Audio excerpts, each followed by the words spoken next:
കഴിഞ്ഞ ആഴ്ചയിൽ വളരെ സന്തോഷപ്രദമായ ഒരാഴ്ചയായി മാറാൻ കാരണം, ഞാൻ പറഞ്ഞല്ലോ, ഹരിസോണ എന്ന് പറഞ്ഞ അമേരിക്കയുടെ ഒരു സ്റ്റേറ്റിൽ സൗത്ത് ഏരിയയിലുള്ളതായ, മെക്സിക്കോയുടെ ബോർഡറിൽ ഉള്ളതായ ഒരു സ്ഥലമാണ് ഹരിസോണ. ഏകദേശം 1/3 മരുഭൂമിയായി തന്നെ കിടക്കുന്ന ഒരു സ്ഥലമാണ്. മരുഭൂമിയെ മലർവാടിയാക്കാൻ കഴിയുന്ന ദൈവത്തിൻ്റെ വാഗ്ദത്ത വചനം വാസ്തവത്തിൽ ഹരിസോണയിൽ കഴിഞ്ഞ ആഴ്ച കാണാനിടയായി. കാരണം നമുക്കറിയാം, ഈ കാലഘട്ടത്തിൽ ആഗോള അടിസ്ഥാനത്തിൽ സ്തെഫാനസിനെ പോലെ രക്തസാക്ഷിയായി മാറിയ ചാർലി ക്രിക്ക്, കഴിഞ്ഞ ദിവസം നമ്മൾ അതിനെപ്പറ്റി ചിന്തിക്കാനിടയായി. അദ്ദേഹത്തിൻ്റെ ഫ്യൂണറൽ സർവീസ് മെമ്മോറിയൽ ഹരിസോണയിൽ വെച്ചാണ് നടത്തിയത്. ആ ഫ്യൂണറൽ സർവീസിനെ കുറിച്ച് അവിടെ പലരും പറഞ്ഞത്, it's not a memorial service, it's a meeting of revival. ഇതൊരു ഉണർവ് യോഗത്തിൻ്റെ അനുഭവമാണെന്ന് പറഞ്ഞു. അപ്പോൾ ആ യോഗത്തിൽ ഏറ്റവും ശ്രദ്ധിക്കപ്പെട്ട ആൾ അദ്ദേഹത്തിൻ്റെ മിസ്സസ് എറീക്ക. കാരണം അവർ തൻ്റെ ശത്രുവിനോട് ക്ഷമിച്ചു കൊടുത്തു.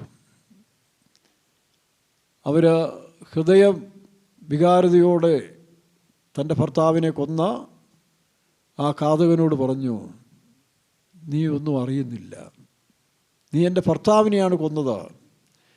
പക്ഷേ അദ്ദേഹം കൊളുത്തി വെച്ച വിളക്ക്, വെളിച്ചം, ഡിഫൻസ് മിനിസ്റ്ററുടെ ഭാഷയിൽ പറഞ്ഞാൽ തീ, അത് നീ കത്തിക്കുകയായിരുന്നു.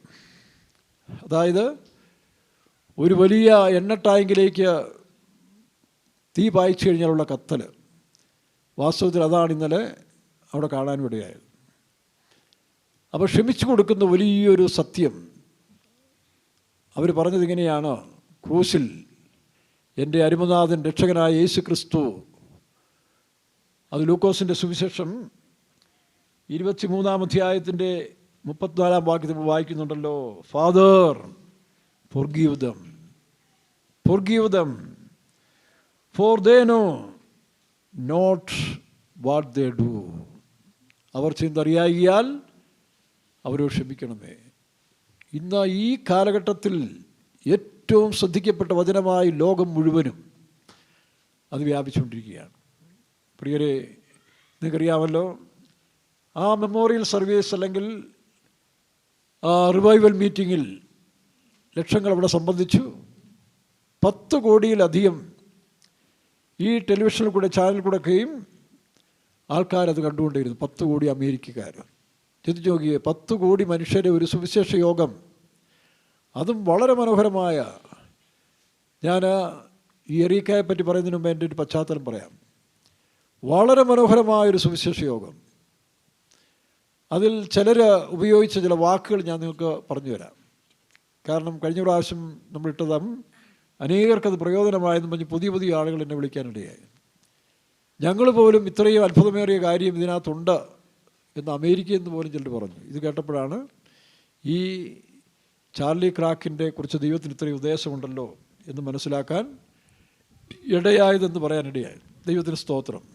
അപ്പോൾ അവിടെ നടന്ന ആ മീറ്റിങ്ങിൽ നമുക്കറിയാം, ഈ അരിസോണ എന്ന് പറഞ്ഞ് ഞാൻ പറഞ്ഞല്ലോ, മെക്സിക്കോയോട് ചേർന്ന് കിടക്കുന്ന, പണ്ട് തെക്കുന്ന് വരുന്ന മയക്കുമരുന്നിൻ്റെ ഒരു ആസ്ഥാനമായിരുന്നു. അവിടെയാണ് ട്രംപ് കഴിഞ്ഞ പ്രാവശ്യം അധികാരത്തിൽ വരുമ്പോൾ വലിയ മതിൽ, കൂറ്റൻ മതിലൂടെ ഉണ്ടാക്കിയത്. അത് ഈ പറഞ്ഞ മറ്റൊരു ഭാഗം മനുഷ്യർക്ക് പ്രവേശിക്കാൻ തടസ്സമായ കാര്യങ്ങളൊക്കെയും പോപ്പെന്ന് പറഞ്ഞെങ്കിലും ഈ പറഞ്ഞ കാര്യങ്ങൾക്ക് ബ്രേക്ക് ഇടുവാനും അരിസോണയെ ഒരു മനോഹരമാക്കി തീർക്കുവാൻ താൻ ആഗ്രഹിച്ചു. 2-ാം പ്രാവശ്യം ദൈവം അതിന് ആമേൻ പറഞ്ഞു. അപ്പോൾ ഈ ട്രംപിനെ 2 പ്രാവശ്യം വെടിവെച്ച് കൊല്ലാൻ സാത്താൻ പരിശ്രമിച്ചെങ്കിലും ഡിഫൻസ് സെക്രട്ടറി ആയിരുന്ന അദ്ദേഹം പറഞ്ഞിങ്ങനെയാണ്, പീറ്റർ ഹെക്സ് പറഞ്ഞത്, അദ്ദേഹമാണ് സെക്രട്ടറി, ഈ സമയത്തിന് വേണ്ടിയാണ്, അതായത് ഇങ്ങനെയൊരു മൂവ്മെൻറ്റ് ദൈവം തന്നെ പ്രിസർവ് ചെയ്തത്. നോക്കണം, ദൈവം തന്നെ സൂക്ഷിച്ചത് ഇങ്ങനെ ഒരു ആത്മീയ രാജ്യം വീണ്ടും, അതായത് നശിച്ചു പോയ മയക്കുമരുന്നിൻ്റെയും പ്രീസെക്സിൻ്റെയും അബോർഷൻ്റെയും അല്ലെങ്കിൽ ഹോമോസെക്സ്വാലിറ്റിയുടെയൊക്കെയും കേളിരംഗമായി മാറിക്കൊണ്ടിരുന്ന അമേരിക്കയെ വീണ്ടും മേക്കിംഗ് അമേരിക്ക ഗ്രേറ്റ് അമേരിക്കയായിട്ട് മാറ്റുക. പണമില്ലാഞ്ഞിട്ടല്ലല്ലോ, ജോലിയില്ലാഞ്ഞിട്ടല്ല, പക്ഷേ യഥാർത്ഥമായ സത്യം നഷ്ടപ്പെട്ടു പോയി. യേശു ക്രിസ്തുവും ദൈവരാജ്യവും അമേരിക്കയിൽ നിന്ന് മാറ്റപ്പെട്ടുകൊണ്ടിരുന്ന സമയത്തിൽ വീണ്ടും അത് തിരിച്ചു കൊണ്ടുവരാൻ ഒരു പ്രവാചകനായി, ഒരു സ്നാപയോഹന്നാനായി ദൈവം എഴുന്നേൽപ്പിച്ച മനുഷ്യനാണ് ഈ ചാർലി ക്രിക്ക് എന്നാണ് അവിടുത്തെ സംഭാഷണങ്ങളെല്ലാം തെളിഞ്ഞു വന്നത്. വാസ്തവത്തിൽ അങ്ങനെയായിരുന്നു. തൻ്റെ 21-ാമത്തെ വയസ്സിൽ താൻ സുവിശേഷ പ്രവർത്തനം, പക്ഷേ നമ്മൾ പറയുന്നതിനേക്കാൾ ഒരു വ്യത്യസ്തത ഇതാണ്. താൻ പറഞ്ഞത് ഈ സുവിശേഷം 3 കാര്യങ്ങൾക്ക് പ്രാധാന്യം കൊടുക്കണം. ജീസസ് ക്രൈസ്റ്റ്, ഒന്ന് പേഴ്സണൽ ലൈഫ്. ഒരു പേഴ്സണൽ ലൈഫിനെ ഡെവലപ്പ് ചെയ്യണമെങ്കിൽ അതിന് ഫെയ്ത്ത് ആവശ്യം. ഹാവ് ഫെയ്ത്ത് ഇൻ ഗോഡ്, അങ്ങനൊരു വാക്യമുണ്ട് മർക്കോസിൻ്റെ സുവിശേഷത്തിൽ. ഹാവ് ഫെയ്ത്ത് ഇൻ ഗോഡ്, ദൈവത്തിൽ വിശ്വാസമായിരിക്കും. ഏതെങ്കിലും കാര്യങ്ങൾ വിശ്വസിച്ചാൽ അതെല്ലാം അവസാനം മരീചികയായി പോകും. നമുക്കറിയാം, മതം പഠിപ്പിക്കുന്ന പല കാര്യങ്ങളും മനുഷ്യൻ പഠിച്ചത് പരിഹസിച്ച് വിടുകയാണ് ചെയ്തത്. ക്രിസ്തീയ മതത്തിൽ പോലും പരിഹാസമായി തീർന്ന കാര്യങ്ങൾ നമുക്ക് കാണാൻ കഴിയുന്നുണ്ട്. പക്ഷേ ജീസസ് കാലാകാലങ്ങളെ ജയിച്ചുകൊണ്ട് അവനിന്നും രാജാതിരാജാവും കർത്താവും ലോർഡ് ഓഫ് ദി ലോർഡായിട്ട് ഇന്നും നിൽക്കുകയാണ്. അപ്പോൾ ആ യേശു ക്രിസ്തുവിൽ കൂടി മാത്രമേ നവോത്ഥാനവും നവീകരണവും ഉണ്ടാകും. അവരാണ് കാരണഭൂതൻ. അതാണ് ആ സത്യമാണ് ഇപ്പോൾ വെളിപ്പെടുത്തിക്കൊണ്ടിരിക്കുന്നത്. അപ്പോൾ ഈ പറഞ്ഞ മെമ്മോറിയൽ സർവീസിൽ ആദ്യമായിട്ട് ട്രംപിൻ്റെ വാക്കിതാണ്, മഹാനായ ചാർലി. മഹാനായ ചാർലിയായി മാറിയത് എങ്ങനെയാണ്? ഇല്ലിനോയ്സിലെ ചിക്കാഗോയിൽ ഒരു സാധാരണ കുടുംബത്തിൽ ജനിച്ചു വളർന്നൊരു പയ്യൻ മഹാനായി മാറി. എങ്ങനെ? യേശുവിനെ രക്ഷിതാവായി സ്വീകരിച്ചപ്പോൾ, പേഴ്സണൽ സേവിയറായിട്ട് ജീവിച്ചപ്പോൾ. അപ്പോൾ ആ യേശു ക്രിസ്തു തൻ്റെ ജീവിതത്തിൽ വ്യാപിക്കാൻ തുടങ്ങി, അല്ലെങ്കിൽ പ്രവർത്തിക്കാൻ തുടങ്ങി. താൻ യേശുവിനെ സാക്ഷിച്ചു. അപ്പോൾ തൻ്റെ പോളിസി ഇതായിരുന്നു, 3 F. 3 ഇംഗ്ലീഷ് ഭാഷയിലെ F ആണ് താൻ ഉപയോഗിച്ചത്. ഒന്ന് ഫെയ്ത്ത്, ഇൻഡിവിജ്വൽ ക്വാളിറ്റിയിൽ നമ്മളൊരു സ്പിരിച്വലായി മാറണം. നമ്മൾ ഈ ശാരീരികമായ കുറേ വേഷം കാണിച്ചുകൊണ്ടോ വസ്ത്രം ധരിച്ചുകൊണ്ടോ ഫുഡ് കഴിച്ചുകൊണ്ടോ ഒന്നും ജീവിതം, അവസാനം അതെല്ലാം പ്രാകൃതവും പൈശാചികമായി അമേരിക്ക യൂറോപ്പെല്ലാം മാറുന്നു. എല്ലായിടും ഉണ്ട്. ഇന്നിപ്പോൾ നമ്മുടെ നാടും എല്ലാം അതുപോലെ ആയിക്കൊണ്ടിരിക്കുകയാണ്. അതാണ് സാത്താൻ്റെ പ്രവൃത്തി. അതിനൊരു അധികാരികളെയോ മറ്റൊരാൾ വിമർശിച്ചിട്ട് കാര്യമില്ല. ഒരു അധികാരം മാറി മാറ്റം ഇവിടെ വന്നാലും വ്യവസ്ഥിതി മാറത്തില്ല. വ്യക്തികൾ മാറിയാലും വ്യവസ്ഥിതി മാറണമെങ്കിൽ അതിൻ്റെ പിന്നിൽ പ്രവർത്തിക്കുന്ന സ്പിരിറ്റുകൾ മാറിക്കൊണ്ടിരിക്കണം. ഈ ലോകത്തിൽ ആഞ്ഞടിച്ചുകൊണ്ടിരിക്കുന്ന സ്പിരിറ്റുകളാണ്, അല്ലെങ്കിൽ ആത്മാവ്. ദാനിയേലിൻ്റെ പുസ്തകം നമ്മൾ വായിക്കുമ്പോൾ ആകാശത്തിൽ 4 കാറ്റുകൾ സമുദ്രത്തിന് നേരെ അടിക്കുന്ന കണ്ടു. അപ്പോൾ 4 മൃഗങ്ങൾ, 4 സാമ്രാജ്യങ്ങൾ ഉരുവായി വരുന്നു. അപ്പോൾ ഓരോ കാലഘട്ടങ്ങളിലും ഈ പറഞ്ഞ കാര്യങ്ങളെ നശിപ്പിക്കുന്ന സ്പിരിറ്റുകൾ ലോകത്തിൽ സാത്താൻ അപ്ലൈ ചെയ്തുകൊണ്ടിരിക്കും. 70-ൻ്റെ ആരംഭ സമയങ്ങളിൽ നമുക്കറിയാം, ഹിപ്പീസ് എന്ന് പറഞ്ഞൊരു കാര്യം ഉണ്ടായിരുന്നു. ഞാനും ആ കാലത്തിലൊക്കെ മുടിയൊക്കെ വളർത്തി ചെറിയൊരു ഹിപ്പിയൊക്കെ ആയിട്ട് നടത്താൻ ആഗ്രഹിച്ചാണ്. അപ്പോൾ അത് അമേരിക്കയാണ് ഏറ്റവും ആദ്യം ഏറ്റുകൊള്ളുന്നത്. ഏത് കാര്യങ്ങളും അമേരിക്കയിൽ വളരെ ഫ്രീഡം ഉള്ളതുകൊണ്ട് അവരേറ്റുകൊള്ളും. അങ്ങനെ ഹിപ്പീസത്തിൻ്റെ ഒരു നാടായി മാറി അതിൽ നിന്ന് കൺവെർട്ട് ചെയ്താണ് ഈ പറഞ്ഞ മയക്കുമരുന്ന് ഇന്നത്തെ കാണുന്നതായ ഈ സ്വാതന്ത്ര്യ ലൈഫ്. ഇതൊരു സ്വാതന്ത്ര്യമാണെന്ന് പലപ്പോഴും ചിന്തിക്കാം. കഴിഞ്ഞ ദിവസം ഒരു സ്കൂൾ ക്യാമ്പസിൽ പല ക്യാമ്പസ് തോറും കയറി ഇറങ്ങിയ ഒരു അധ്യാപകരും ചിലരും ചേർന്ന് അവർ നടത്തിയതിൽ ഇന്നൊരു 60% ആളുകളും ഇൻഡിപെൻഡൻ്റായിട്ട് ജീവിക്കാൻ ആഗ്രഹിക്കുകയാണ്. കല്യാണം വേണ്ട, അതൊരു അടിമത്തരമാണ്. കല്യാണത്തിൻ്റെ ആവശ്യമില്ല, സ്വതന്ത്രമായി ജീവിക്കണം. പിന്നീട് അങ്ങനെ കല്യാണം കഴിക്കാതെ തന്നെ ലിവിങ് ടുഗദറായിട്ട് ആവശ്യമുള്ള താല്പര്യമുള്ളവരോട് കുറച്ചാൾ ജീവിക്കുക, ഇല്ലെങ്കിൽ വിട്ടിട്ട് പോവുക. പക്ഷേ അങ്ങനെയൊക്കെ ആ അധാർമികമായ ജീവിതം ചെയ്ത് മുന്നോട്ട് പോയപ്പോഴാണ് എയ്ഡ്സ് എന്ന് പറയുന്ന മാരകമായ രോഗം വെസ്റ്റിലൊക്കെ വ്യാപിക്കാൻ തുടങ്ങിയത്. അപ്പോൾ ഏതൊരു ആക്ഷനും ഒരു റിയാക്ഷൻസ് ഉണ്ട്. വ്യവസ്ഥയില്ലാത്ത ഏതൊരു ജീവിതവും, ഡിസിപ്ലിൻ ഇല്ലാത്ത ജീവിതം, കണ്ടീഷൻ ഇല്ലാത്ത ജീവിതത്തിനെല്ലാം തിരിച്ചൊരു റിയാക്ഷൻസ് ഉണ്ടാകും. അതാണ് റോമാലേഖനം 1-ാം അധ്യായത്തിൽ പറയുന്ന പെനാലിറ്റി. അവരുടെ വിഭ്രമത്തിന് യോഗ്യമായ ശിക്ഷ അവിടെ തന്നെ കിട്ടും. അതിന് ദൈവമൊന്നും അനങ്ങണമെന്നില്ല. ഏതൊരു പ്രവൃത്തി നമ്മളൊരു കാര്യം ബുദ്ധിയില്ലാതെ ചെയ്താൽ അതിന് റിയാക്ഷൻസ് എന്താ? കടഭാരവും കയറി അവസാനം ആത്മഹത്യ ചെയ്തില്ലേ? അതിന് വേറെ ആരും കുറ്റം പറഞ്ഞിട്ട് കാര്യമില്ലല്ലോ. അപ്പോൾ ഇതുപോലെ ഈ ഒരു യൗവനകാലത്തിൽ ഇതൊക്കെ സ്വാതന്ത്ര്യമാണെന്ന് മനുഷ്യർക്ക് തോന്നും. ദൈവം വെച്ചിരിക്കുന്ന വ്യവസ്ഥകളെ താണ്ടി ജീവിക്കുമ്പോൾ സ്വാതന്ത്ര്യം പോലെ തോന്നാം. പക്ഷെ അവസാനം ആത്മാവിൻ്റെ ഒരു നിർവൃതി വേണ്ടേ? കഴിഞ്ഞ ദിവസം ഒരാൾ ചോദിച്ചു, ഈ ആത്മാവും ശരീരവും ജീവനും എന്താ? ശരീരം നമുക്കറിയാം ഇത് തന്നെ. ആ ശരീരം എന്നൊരു കൂടാണ്. അതിൽ വസിക്കുന്ന രണ്ട് കാര്യങ്ങളൊന്ന് സോൾ. ആ സോളിനെ നമുക്ക് ജീവനായിട്ട് പറയാം. അപ്പോൾ ലാസറിൻ്റെ കുടുംബത്തെ നോക്കിയാൽ മാർത്ത, മറിയ, ലാസർ. അപ്പോൾ മാർത്ത എന്ന് പറയുന്നത് ആക്റ്റീവ് മെമ്പറാണ്, എപ്പോഴും ആക്റ്റീവാണ്. അവൾക്ക് ആത്മീയ കാര്യത്തെക്കുറിച്ചുള്ള കാര്യങ്ങളില്ല, ഭൗമിക കാര്യങ്ങളെക്കുറിച്ച്. അപ്പോൾ ശരീരം ആക്ട് ചെയ്യുന്നത് മാർത്ത. പക്ഷെ മറിയ എപ്പോഴും ദൈവസന്നിധിയിൽ, യേശുവിൻ്റെ സന്നിധിയിൽ നിന്നുള്ള വചനം പഠിച്ചുകൊണ്ടിരുന്നു. അത് സ്പിരിച്വൽ, അത് ആത്മാവ്. പക്ഷേ ഇതിനിടയ്ക്ക് ലാസർ അണ്ടർസ്റ്റുഡാണ്. ലാസറിനുള്ള റോളൊന്നുമില്ല.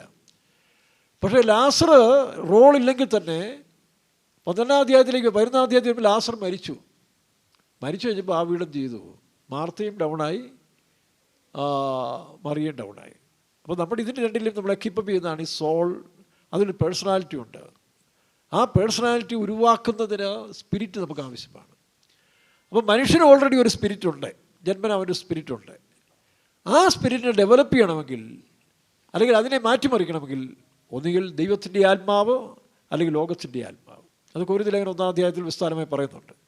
അപ്പോൾ ലോകത്തിൻ്റെ ആത്മാവിനോട് ചേർന്നാണ് നമ്മുടെ ബന്ധമെങ്കിൽ അവൻ ലോകത്തിൻ്റെ മനുഷ്യനെ പോലെ ആക്കും. അങ്ങനല്ലേ? താതാപുത്രി എന്ന് പറഞ്ഞ പോലെ മുല്ലപ്പൂ പിടിയേറ്റ് കിടക്കും, കല്ലിനുണ്ടാകും. അപ്പോൾ നമ്മൾ ഈ ദുഷ്ടാത്മാവിനോട് ചേർന്നാണ് നമ്മുടെ വാസമെങ്കിൽ അവൻ മയക്കുമരുന്നിലേക്ക്, കള്ളുകുടിയിലേക്ക്, ലിവിങ് ടൂതറിലേക്ക് കൊണ്ടുപോയി അവസാനം രോഗിയായി, ശരീരം ആരോഗ്യം നഷ്ടപ്പെട്ടു, പ്രാകൃതമായി, തന്നോട് തന്നെ വെറുപ്പ് തോന്നി, മറ്റുള്ളവരെ വെറുക്കാൻ തോന്നും. അപ്പോൾ ചിലർ ആരെങ്കിലും കൊല്ലാൻ തോന്നും, ഇല്ലെങ്കിൽ ആത്മഹത്യ. ഇതെല്ലാം ഇപ്പോൾ നടക്കുന്നേ. അപ്പോൾ അതൊരു ഫെയിലിയർ കേസാണെന്നാണ് ചാർലി പഠിപ്പിച്ചുകൊണ്ടിരുന്നത്. ചാർലി പറഞ്ഞ് ദൈവത്തിലേക്ക് തിരിയണം. പക്ഷേ അമേരിക്കയിലെ യുവജനങ്ങൾക്ക് ആദ്യം ഒരു സർപ്രൈസായി, ഇവരെന്തോ വട്ടാണോ? കാരണം 3 കാര്യങ്ങൾ. ഒന്ന്, പേഴ്സണൽ ലൈഫിൽ ദൈവത്തിലെ വിശ്വാസത്തിലേക്ക് മടങ്ങി വരണം. അതാണ് ടേണിംഗ് പോയിൻറ്റ്. താനും മറ്റെല്ലാം ഉണ്ടാക്കിയാണ് ടേണിംഗ് പോയിൻറ്റ്. ടേണിംഗ് പോയിന്റ് എന്ന് പറഞ്ഞാൽ turn away from your sin. അപ്പോൾ പാപത്തിൽ നിന്നുള്ള വിടുതൽ, അതാണ് ഏറ്റവും ഫസ്റ്റ്. അത് യേശുക്രിസ്തുവിൻ്റെ സുവിശേഷം നമ്മളിലും വ്യാപിച്ചുകൊണ്ടിരുന്നല്ലേ? അങ്ങനെയല്ലേ നമ്മൾ രക്ഷിക്കപ്പെട്ട് വന്നത്. അതുകൊണ്ടല്ലേ ജീവിതം തന്നെ മാറി മറിഞ്ഞത്. അപ്പോൾ ആ ടേണിംഗ് പോയിൻ്റ് എന്ന് പറയുന്നത് മാനസാന്തരത്തെ കാണിക്കുന്നു. അതാണ് ഫെയ്ത്ത്. ഏത് ഫെയ്ത്ത് ആയിരിക്കണം? ഒറിജിനൽ, യഥാർത്ഥ വിശ്വാസം, ദൈവത്തിലുള്ള വിശ്വാസം. അത് പൗലോസും പറയുന്നു. ആ വിശ്വാസത്തിലേക്ക് നമ്മൾ വരുമ്പോൾ നമ്മൾ ദൈവമായിട്ട് ടൈപ്പുള്ള ഒരു കൊലാബറേഷൻ. ഉദാഹരണം പറഞ്ഞാൽ പത്രോസ് തൻ്റെ അടിയും തന്നിഷ്ടക്കാരനും ആരോഗ്യവാനും ആരെയും കൂസലാക്കാത്തൊരു മനുഷ്യനായിരുന്നു പത്രോസ്. ആ പത്രോസ് കടപ്പുറത്ത് കിടന്ന് അവസാനം ജീവിതം ഫെയിലറായി. നോക്കണം, എത്ര മിടുക്കരായാലും ഫെയിലറാകുന്നൊരു ദിവസം വരും. ഒരു കാര്യം ഈ ശബ്ദം കേൾക്കുന്ന നിങ്ങൾ വിചാരിച്ചോണം, നിങ്ങൾക്ക് എന്തെങ്കിലും ഒരു ഫെയിലിയേഴ്സ് വരുമ്പോൾ, ആ തോൽവിയുടെ സമയത്ത് വരുമ്പോൾ എന്ത് ചെയ്തോണം? നിങ്ങൾക്ക് ആശ്രയിപ്പാൻ ഒരാളുണ്ട്, അല്ല നിങ്ങളെ സഹായിപ്പാൻ ഒരാളുണ്ടെന്നുള്ളൊരു അറിവ് ഉണ്ടാകണമെങ്കിൽ അതാ പറയണ്ടേ. ഇപ്പം നല്ലൊരു ഡോക്ടറിൻ്റെ അടുത്തുണ്ട്, വെല്ലൂരിലെ ഒരു കാർഡിയോളജി സ്പെഷ്യലിസ്റ്റ് ചെറിയാൻ സാറുണ്ട് എന്ന് പറയുമ്പോൾ അതിനെ ഇൻട്രൊഡ്യൂസ് ചെയ്യാൻ ഒരാൾ വേണ്ടേ? ഒന്നും വേണ്ടല്ലോ. 1-ാം മൈലിലെ മീൻകടയിലെ നല്ല ഫ്രഷ് മത്തി വന്നിട്ടുണ്ടെന്ന് പറഞ്ഞാൽ, ഏതാ ഇപ്പം പിടിച്ച മത്തി, ഐസിലാതെ മത്തി എന്ന് പറഞ്ഞാൽ എല്ലാവരും ചെല്ലും, കാരണം അത് കിട്ടാൻ പ്രയാസമാണ്. അപ്പോൾ ഇതിനെ അറിയിക്കുന്നതാണ് സുവിശേഷം എന്ന് പറയുന്നത്. ആ സുവിശേഷം എന്ന് പറയുന്നത് ഒരു കടമ കൂടിയാണ്. പണ്ട് ഞാൻ കേട്ടിട്ടുണ്ട്, ഒരു വെറ്ററിനറി ഡോക്ടർ താനിങ്ങനെ രാവിലെ ജോക്കിങ്ങിന് പോകുന്ന സമയത്ത് നോക്കുമ്പോൾ ഒരു പട്ടി, ഒരു നായ, അതിൻ്റെ കാലെല്ലാം വ്രണം വെച്ച് പുഴു കയറി ഇങ്ങനെ അസ്വസ്ഥമായിട്ട് കിടക്കുകയാണ്. അപ്പോൾ ഇതേ വെറ്ററിനറി ഡോക്ടറാണെന്ന് പറയുന്നില്ല. ഈ നായ പോകുന്നവരെല്ലാം ഇങ്ങനെ നോക്കുന്നുണ്ട്, ഹെൽപ്പിന് വേണ്ടി, സഹായിക്കാൻ വേണ്ടി നോക്കുന്നുണ്ട്. പക്ഷേ ഈ വെറ്ററിനറി ഡോക്ടർ ആയതുകൊണ്ട് തനിക്കറിയാം, താൻ ഈ നായ എടുത്തുകൊണ്ട് പോയി തൻ്റെ ഹോസ്പിറ്റലിൽ കൊണ്ടുപോയി ശുശ്രൂഷിച്ച് അത് കെട്ടിക്കഴുകി റെഡിയാക്കി ആ നായ എന്ത് ചെയ്തു? അതിനെ വിട്ടു. അപ്പോൾ നായ അവിടെ പരിചയമായില്ലേ? ഈ നായ പോയി ഒരാഴ്ച കഴിഞ്ഞപ്പോൾ രാവിലെ വെളുപ്പാങ്കാലത്ത് ഈ നായ ഈ ഡോക്ടറുടെ കഥയൊക്കെ മാന്തുക. അപ്പോൾ ഡോക്ടർ പറഞ്ഞപ്പം ഈ നായ ചേട്ടാ ഇവൻ ശല്യമായല്ലോ എന്ന്.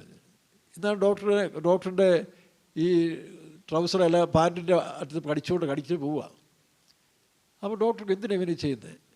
നോക്കുമ്പോൾ തൻ്റെ ഗേറ്റിൻ്റെ അപ്പുറത്ത് ഇതുപോലെ അവശയായി കിടക്കുന്ന ഒരു നായം കൊണ്ട് വന്നിരിക്കുകയാണ്. നോക്കണം, നായയുടെ അറിവ് നോക്കിയേ.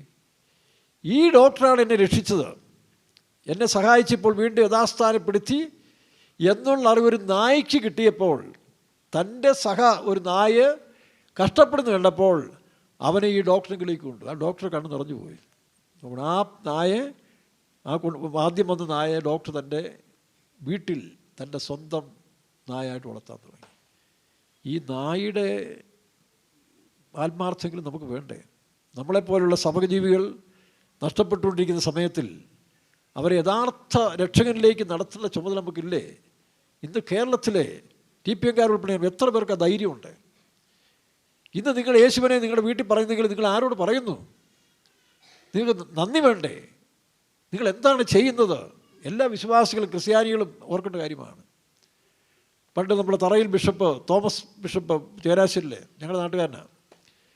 അതൊരു ദിവസം പരസ്യമായി പറഞ്ഞു, താൻ തിരുവല്ലയിൽ കൂടെ പോകുന്ന സമയത്ത് നല്ല ചെറുപ്പക്കാരായ കുട്ടികൾ, ചെറുപ്പക്കാരൊരു ഫ്ലെക്സ് ബോർഡ് ജീസസ് സേവ്സ്, ജീസസിൻ്റെ രക്തം വാഷ് അവേ യുവർ സിൻ എന്ന് പറഞ്ഞൊക്കെ എഴുതിയ ബോർഡ് പിടിച്ചുകൊണ്ട് ആ പരസ്യമായിട്ട് കവല നിൽക്കുകയാണ്. SC ജംഗ്ഷൻ നിന്ന് മണിക്കൂറുകൾ, ഒരുപാട് സമയം അവർ നിൽക്കുക. പുള്ളി ഒരാൾ വിളിച്ച് എത്ര സമയമായെന്ന് ചോദിച്ചു. 2 മണിക്കൂറായിട്ട് ഞങ്ങളിവിടെ നടത്തിക്കൊണ്ടിരിക്കുകയാണ്. അപ്പോൾ താൻ ചിന്തിച്ചു, ഇത് പെന്തിക്കോസ്റ്റുകാരാണ്, ഇത് വെള്ളവസ്ത്രം. ഇപ്പോൾ പുള്ളി തൻ്റെ സമൂഹത്തിൽപ്പെട്ട പ്രസംഗത്തിൽ കാത്തലിക്സിനോട് പറഞ്ഞാണ്, എനിക്കൊരു കാര്യം മനസ്സിലായി, ഇതിൽ ഒരൊറ്റ കത്തോലിക്കും കാണത്തില്ല അന്നത്തെ കാര്യമാണ്. പക്ഷേ കരിസ്മാറ്റിക് വന്നുകൂടി കത്തോലിക്കർ ഉണരാൻ തുടങ്ങി. നോക്കണം. അപ്പോൾ ദൈവസ്നേഹം വരുമ്പോൾ അതാണ് യേശു നിന്നെപ്പോലെ നിൻ്റെ അല്ലെങ്കിൽ അയലോക്കാരനെ സ്നേഹിക്കുക എന്ന് പറഞ്ഞതിൻ്റെ കാരണം. ഒന്നാമതവന് നിത്യരക്ഷ കൊടുക്കുക. നമ്മുടെ വീട്ടിൽ വരുന്നവർക്ക് എന്ത് ചെയ്യും? ചിലപ്പോൾ ദാനധർമ്മം കൊടുത്തെന്ന് വരും, ഇഷ്ടദാനജലം കൊടുത്തു. പക്ഷേ നമ്മുടെ സ്വന്തം അവകാശം കൊടുക്കണമെങ്കിൽ ഈ ക്രിസ്തുവിൻ്റെ സ്നേഹം.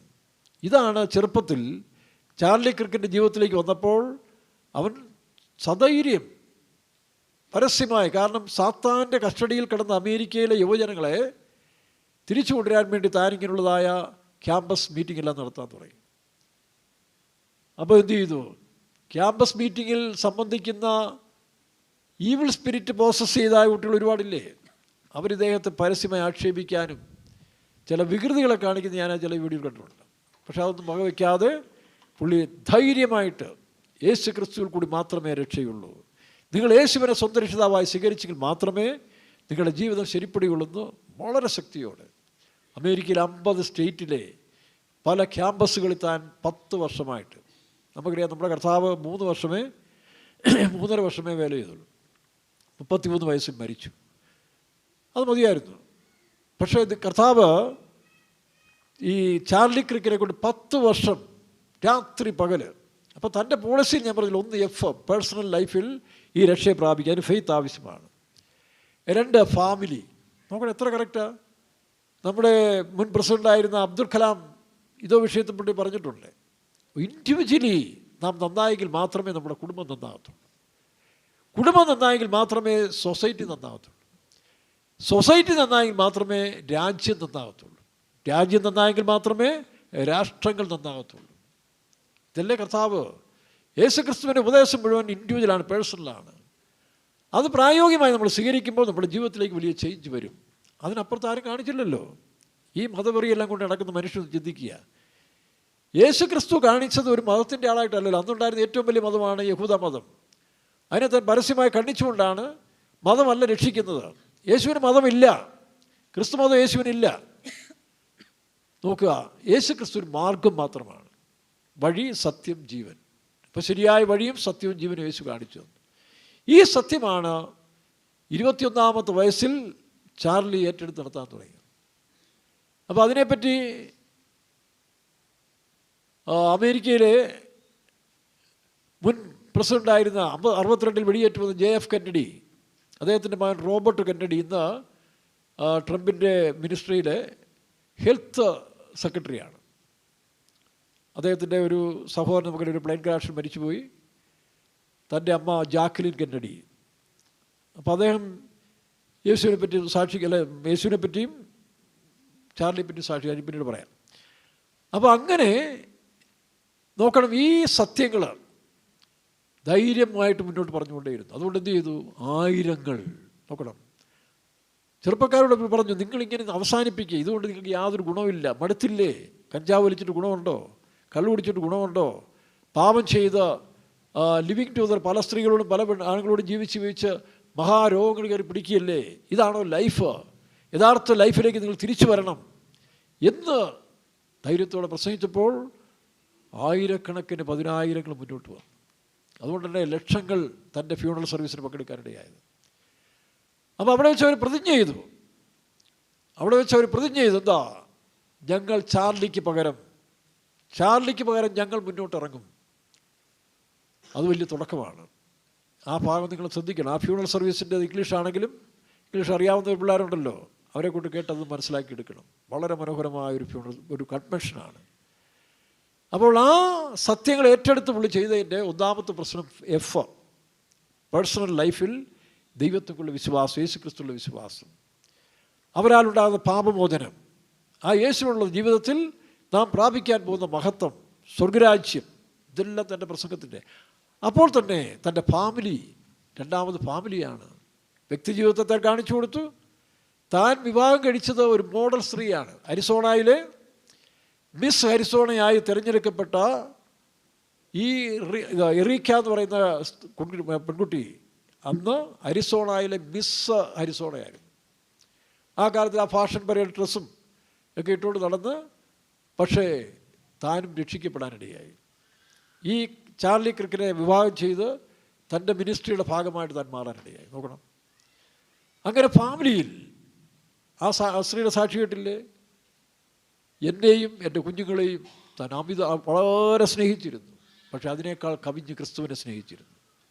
താൻ പറയുമായിരുന്നു, എൻ്റെ ദൗത്യം കുറച്ചേ ഉള്ളൂ, കുറേ സമയങ്ങൾ മാത്രമേ എനിക്ക് ഭൂമിയിലുള്ള, പക്ഷെ ഞാൻ പോകുന്നതിന് മുമ്പ് എന്നെപ്പോലെ ഒരു ആയിരങ്ങളെ ഞാൻ ഉരുവാക്കിയിട്ടേ പോകത്തുള്ളൂ. താൻ അത് വർത്തിച്ചു. അതുകൊണ്ടാണ് തൻ്റെ മരണത്തിന് ശേഷം പതിനായിരങ്ങൾ മുന്നോട്ട് വന്നുകൊണ്ടിരിക്കുന്നത്. അത് അമേരിക്കയുടെ ചരിത്രത്തിൽ ഏറ്റവും വലിയ വിജയമായി മാറാൻ പോവുകയാണ്. അമേരിക്കയിൽ എന്ത് നടന്നാലും ലോകം ശ്രദ്ധിക്കും. താമസിക്കാതെ ആ കൾച്ചർ, ഇപ്പോൾ ചൈനയിലുണ്ടായ ഒരു വൈറസ് മുഴു ലോകത്തിലും കോവിഡ് പിടിച്ചതുപോലെ ഈ അമേരിക്കയിലുണ്ടായ ആത്മീയ ഉണർവ് എല്ലാ സ്ഥലത്തും വ്യാപിച്ചുകൊണ്ടിരിക്കുകയാണ്. ബീഹാറിൽ നമ്മൾ കണ്ടില്ലേ, ഒരു ഭാഗം സുവിശേഷത്തെ ഇല്ലാതാക്കി യേശു ക്രിസ്തുവിനെയും ക്രിസ്ത്യാനിത്വത്തെയും തകർക്കാൻ പോകുന്ന സമയത്തിൽ പണ്ട് നെഹ്റു പറഞ്ഞു, തുടരുത്, തൊട്ടാൽ ഇത് അമീബ പോലെ പരക്കുമെന്ന് പറഞ്ഞു. അപ്പോൾ നിങ്ങൾ കാണാം, ബീഹാറിൽ ഗ്രാമങ്ങൾ മുഴുവനും, കുറേ ഗ്രാമങ്ങൾ കൂട്ടമായിട്ട് പലായനം ചെയ്ത് മീറ്റിങ്ങിന് പോവുക. അവരോട് ചോദിക്കുന്നത് എവിടെ പോവുക? പിതാ പരമേശ്വരനെ ആരാധിക്കാൻ പോവാന്ന് പറഞ്ഞത്. പിതാ പരമേശ്വരനെയും ഖുദാ പുത്രനായ ക്രിസ്തുവിനെയും, രണ്ട് പരമേശ്വരനെ ആരാധിക്കാൻ പോവാം. അയ്യോ, എൻ്റെ രസമായിരുന്നു ആ കാഴ്ച. ഇപ്പോഴും ഉണ്ട് അതിനകത്ത് കേട്ടോ. എന്ത് ചെയ്യാനൊക്കെ എന്ന് പറയാം. ഈ മനുഷ്യനെല്ലാം പിടിച്ചാൽ പിടികിട്ടുന്നതാണോ ഇത്? നീറോ ചക്രവർത്തി മുതൽ വെസ്പീഷ്യൻ ഡൊമേഷ്യൻ്റെ കാലം വരെ 10 ചക്രവർത്തിമാർ ഈ ക്രിസ്തുവിൻ്റെ മാർഗത്തെ ഇല്ലാതാക്കാൻ അക്ഷീണ പരിശ്രമം ചെയ്തെങ്കിലും നീറോയുടെ ഭാര്യ ഉൾപ്പെടെ അനേകായിരങ്ങൾ സത്യത്തിലേക്ക് വന്നു. അങ്ങനെയല്ല ക്രിസ്ത്യാനിത്വം മുഴുവൻ പറയുന്നത്. അപ്പോൾ ഇതല്ലേ സത്യം. ഇത് ദൈവിക മാർഗമായതുകൊണ്ടാണ് ഇതിനെ നശിപ്പിക്കാൻ ആർക്കും കഴിയില്ല. അതിന് വിരോധമായി പോകുന്നവർ നശിക്കല്ലാതെ എന്തിനാണ് നശിക്കുന്നത്? എന്തെങ്കിലും കുറവുകളുണ്ടോ? വേദപുസ്തകം പറയുന്നത് കല്ലിനെ ആരാധിക്കരുത്, മരങ്ങളെ ആരാധിക്കരുത്. ചിലരെന്ത് പറയുന്നു? കല്ലിനെ ആരാധിച്ചു, മരങ്ങളെ ആരാധിച്ചു. അതിലേതാ ശരി? എടാ, ഇന്ന് ആധുനിക കാലത്ത് നിനക്കൊക്കെ വിദ്യാഭ്യാസമില്ലേ? നീയൊക്കെ സംസ്കാര ലോകത്തിലല്ലേ ജീവിക്കുന്നത്? ദൈവത്തെ ആത്മാവിലും സത്യത്തിലും ആരാധിക്കണമെന്ന് ദൈവം പറഞ്ഞെങ്കിൽ അതല്ല സത്യം. അങ്ങനെ ഓരോന്നും വെച്ച് പരിശോധിച്ച് നോക്കേ, ഏതാ സത്യമെന്ന് കണ്ടാൽ അതിനെ പിൻപറ്റി. അതുകൊണ്ടാണ് ഇന്ന് ചെറുപ്പക്കാരെല്ലാം മനസ്സിലായി. ഓരോന്നിൻ്റെ മനുഷ്യനെ റോമാലേഖനം 1-ാം അധ്യായത്തിൽ നമ്മൾ വായിക്കുമ്പോൾ അക്ഷയനായ ദൈവത്തിൻ്റെ തേജസ്സിനെ, അപ്പോൾ ആ കാലത്തിൽ പോലും, ഇന്ത്യയിൽ പോട്ടെ, ആ കാലത്തിൽ പോലും അക്ഷയനായ ദൈവത്തിൻ്റെ തേജസ്സിനെ 1:20 തോന്നുന്നു, അതിന് മേളിലുണ്ട് 18 മുതൽ, പക്ഷി, മൃഗം, ഇഴജാതി എന്നിവയുടെ രൂപസാദൃശ്യങ്ങളായിട്ട് മാറ്റിക്കളഞ്ഞു. അത് ഇസ്രായേൽ ദേശത്തും അങ്ങനെയല്ലായിരുന്നു. വിഗ്രഹാരാധികളുടെ മധ്യയിൽ നിന്ന് വിഗ്രഹങ്ങളെ ഉണ്ടാക്കുന്ന കുടുംബത്തിൽ നിന്നാണ് അബ്രഹാമിനെ ദൈവം തിരഞ്ഞെടുത്തത്. ആ അബ്രഹാമിൻ്റെ സന്തതികളായി ഇന്ന് 3 പേർ അവകാശപ്പെടുന്നുണ്ടല്ലോ, യഹൂദൻ, ക്രിസ്ത്യൻ, അല്ലെങ്കിൽ ഇപ്പോൾ ഇസ്ലാം കൂടെ. ഒരു കാര്യം സത്യമാണ്, ഈ 3 പേരും ഏകദൈവത്തെയാണ് വിശ്വസിക്കുന്നത്. പക്ഷേ ഏകദൈവത്തെ വിശ്വസിക്കുമ്പോൾ തന്നെയും ഇസ്രായേൽ എന്ത് ചെയ്തു? പേഴ്സണലായിട്ട് അവർ ചില രൂപങ്ങളൊക്കെ ഉണ്ടാക്കിക്കൊണ്ടിരുന്നു. നമുക്ക് ഗിദെയോൻ്റെ പുസ്തകം വായിക്കുമ്പോൾ, ന്യായാധിപന്മാരുടെ പുസ്തകം വായിക്കുമ്പോഴേ, ഗിദെയോന് ദൈവത്തിൻ്റെ ആത്മാവ് പ്രവർത്തിച്ചപ്പോൾ അവൻ്റെ അപ്പൻ്റെ മുറിയിൽ കയറി ആ വിഗ്രഹങ്ങളെല്ലാം തല്ലി ഉടച്ച് ദൂരെ കളഞ്ഞു കേട്ടോ. ഇപ്പം എൻ്റെ അമ്മ ഒരു ഭക്തിയായ സ്ത്രീയാണെങ്കിലും കാത്തലിക് ബാക്ക്ഗ്രൗണ്ട് ആയിരുന്നുകൊണ്ട് കന്യാമറിയത്തോട് യേശു നിത്യസഹായ മാതാവിനോടും പിന്നെ ഔസപിതാവിനോടും യുവതാപുണ്യനോടൊക്കെ പ്രാർത്ഥിക്കുമായിരുന്നു. എല്ലാ ദിവസവും ഓരോ സ്പെഷ്യലിസ്റ്റ് ഉണ്ടായിരുന്നു. ഞങ്ങളൊക്കെ പ്രാർത്ഥിക്കും. പക്ഷേ ഫാദറിന് അത്ര സന്തോഷമല്ല. പക്ഷേ ഫാദർ അങ്ങനെ വലിയ ആത്മീയനൊന്നുമല്ല, പക്ഷേ അറിവുണ്ട്, ബൈബിളൊക്കെ അറിയുന്നുണ്ട്. തെറ്റാന്നറിയാമെങ്കിലും പുള്ളി മാരാമൻ കൺവെൻഷനൊക്കെ എല്ലാ വർഷവും പോയി പ്രസംഗം കേൾക്കും. പക്ഷേ ലോക സുഖജീവിതത്തിന് ഇഷ്ടപ്പെട്ട മനുഷ്യനാണ്. കുറച്ച് സുഖമായി ജീവിക്കണം, ഞങ്ങൾക്കൊക്കെ ഇഷ്ടമായിരുന്നത്.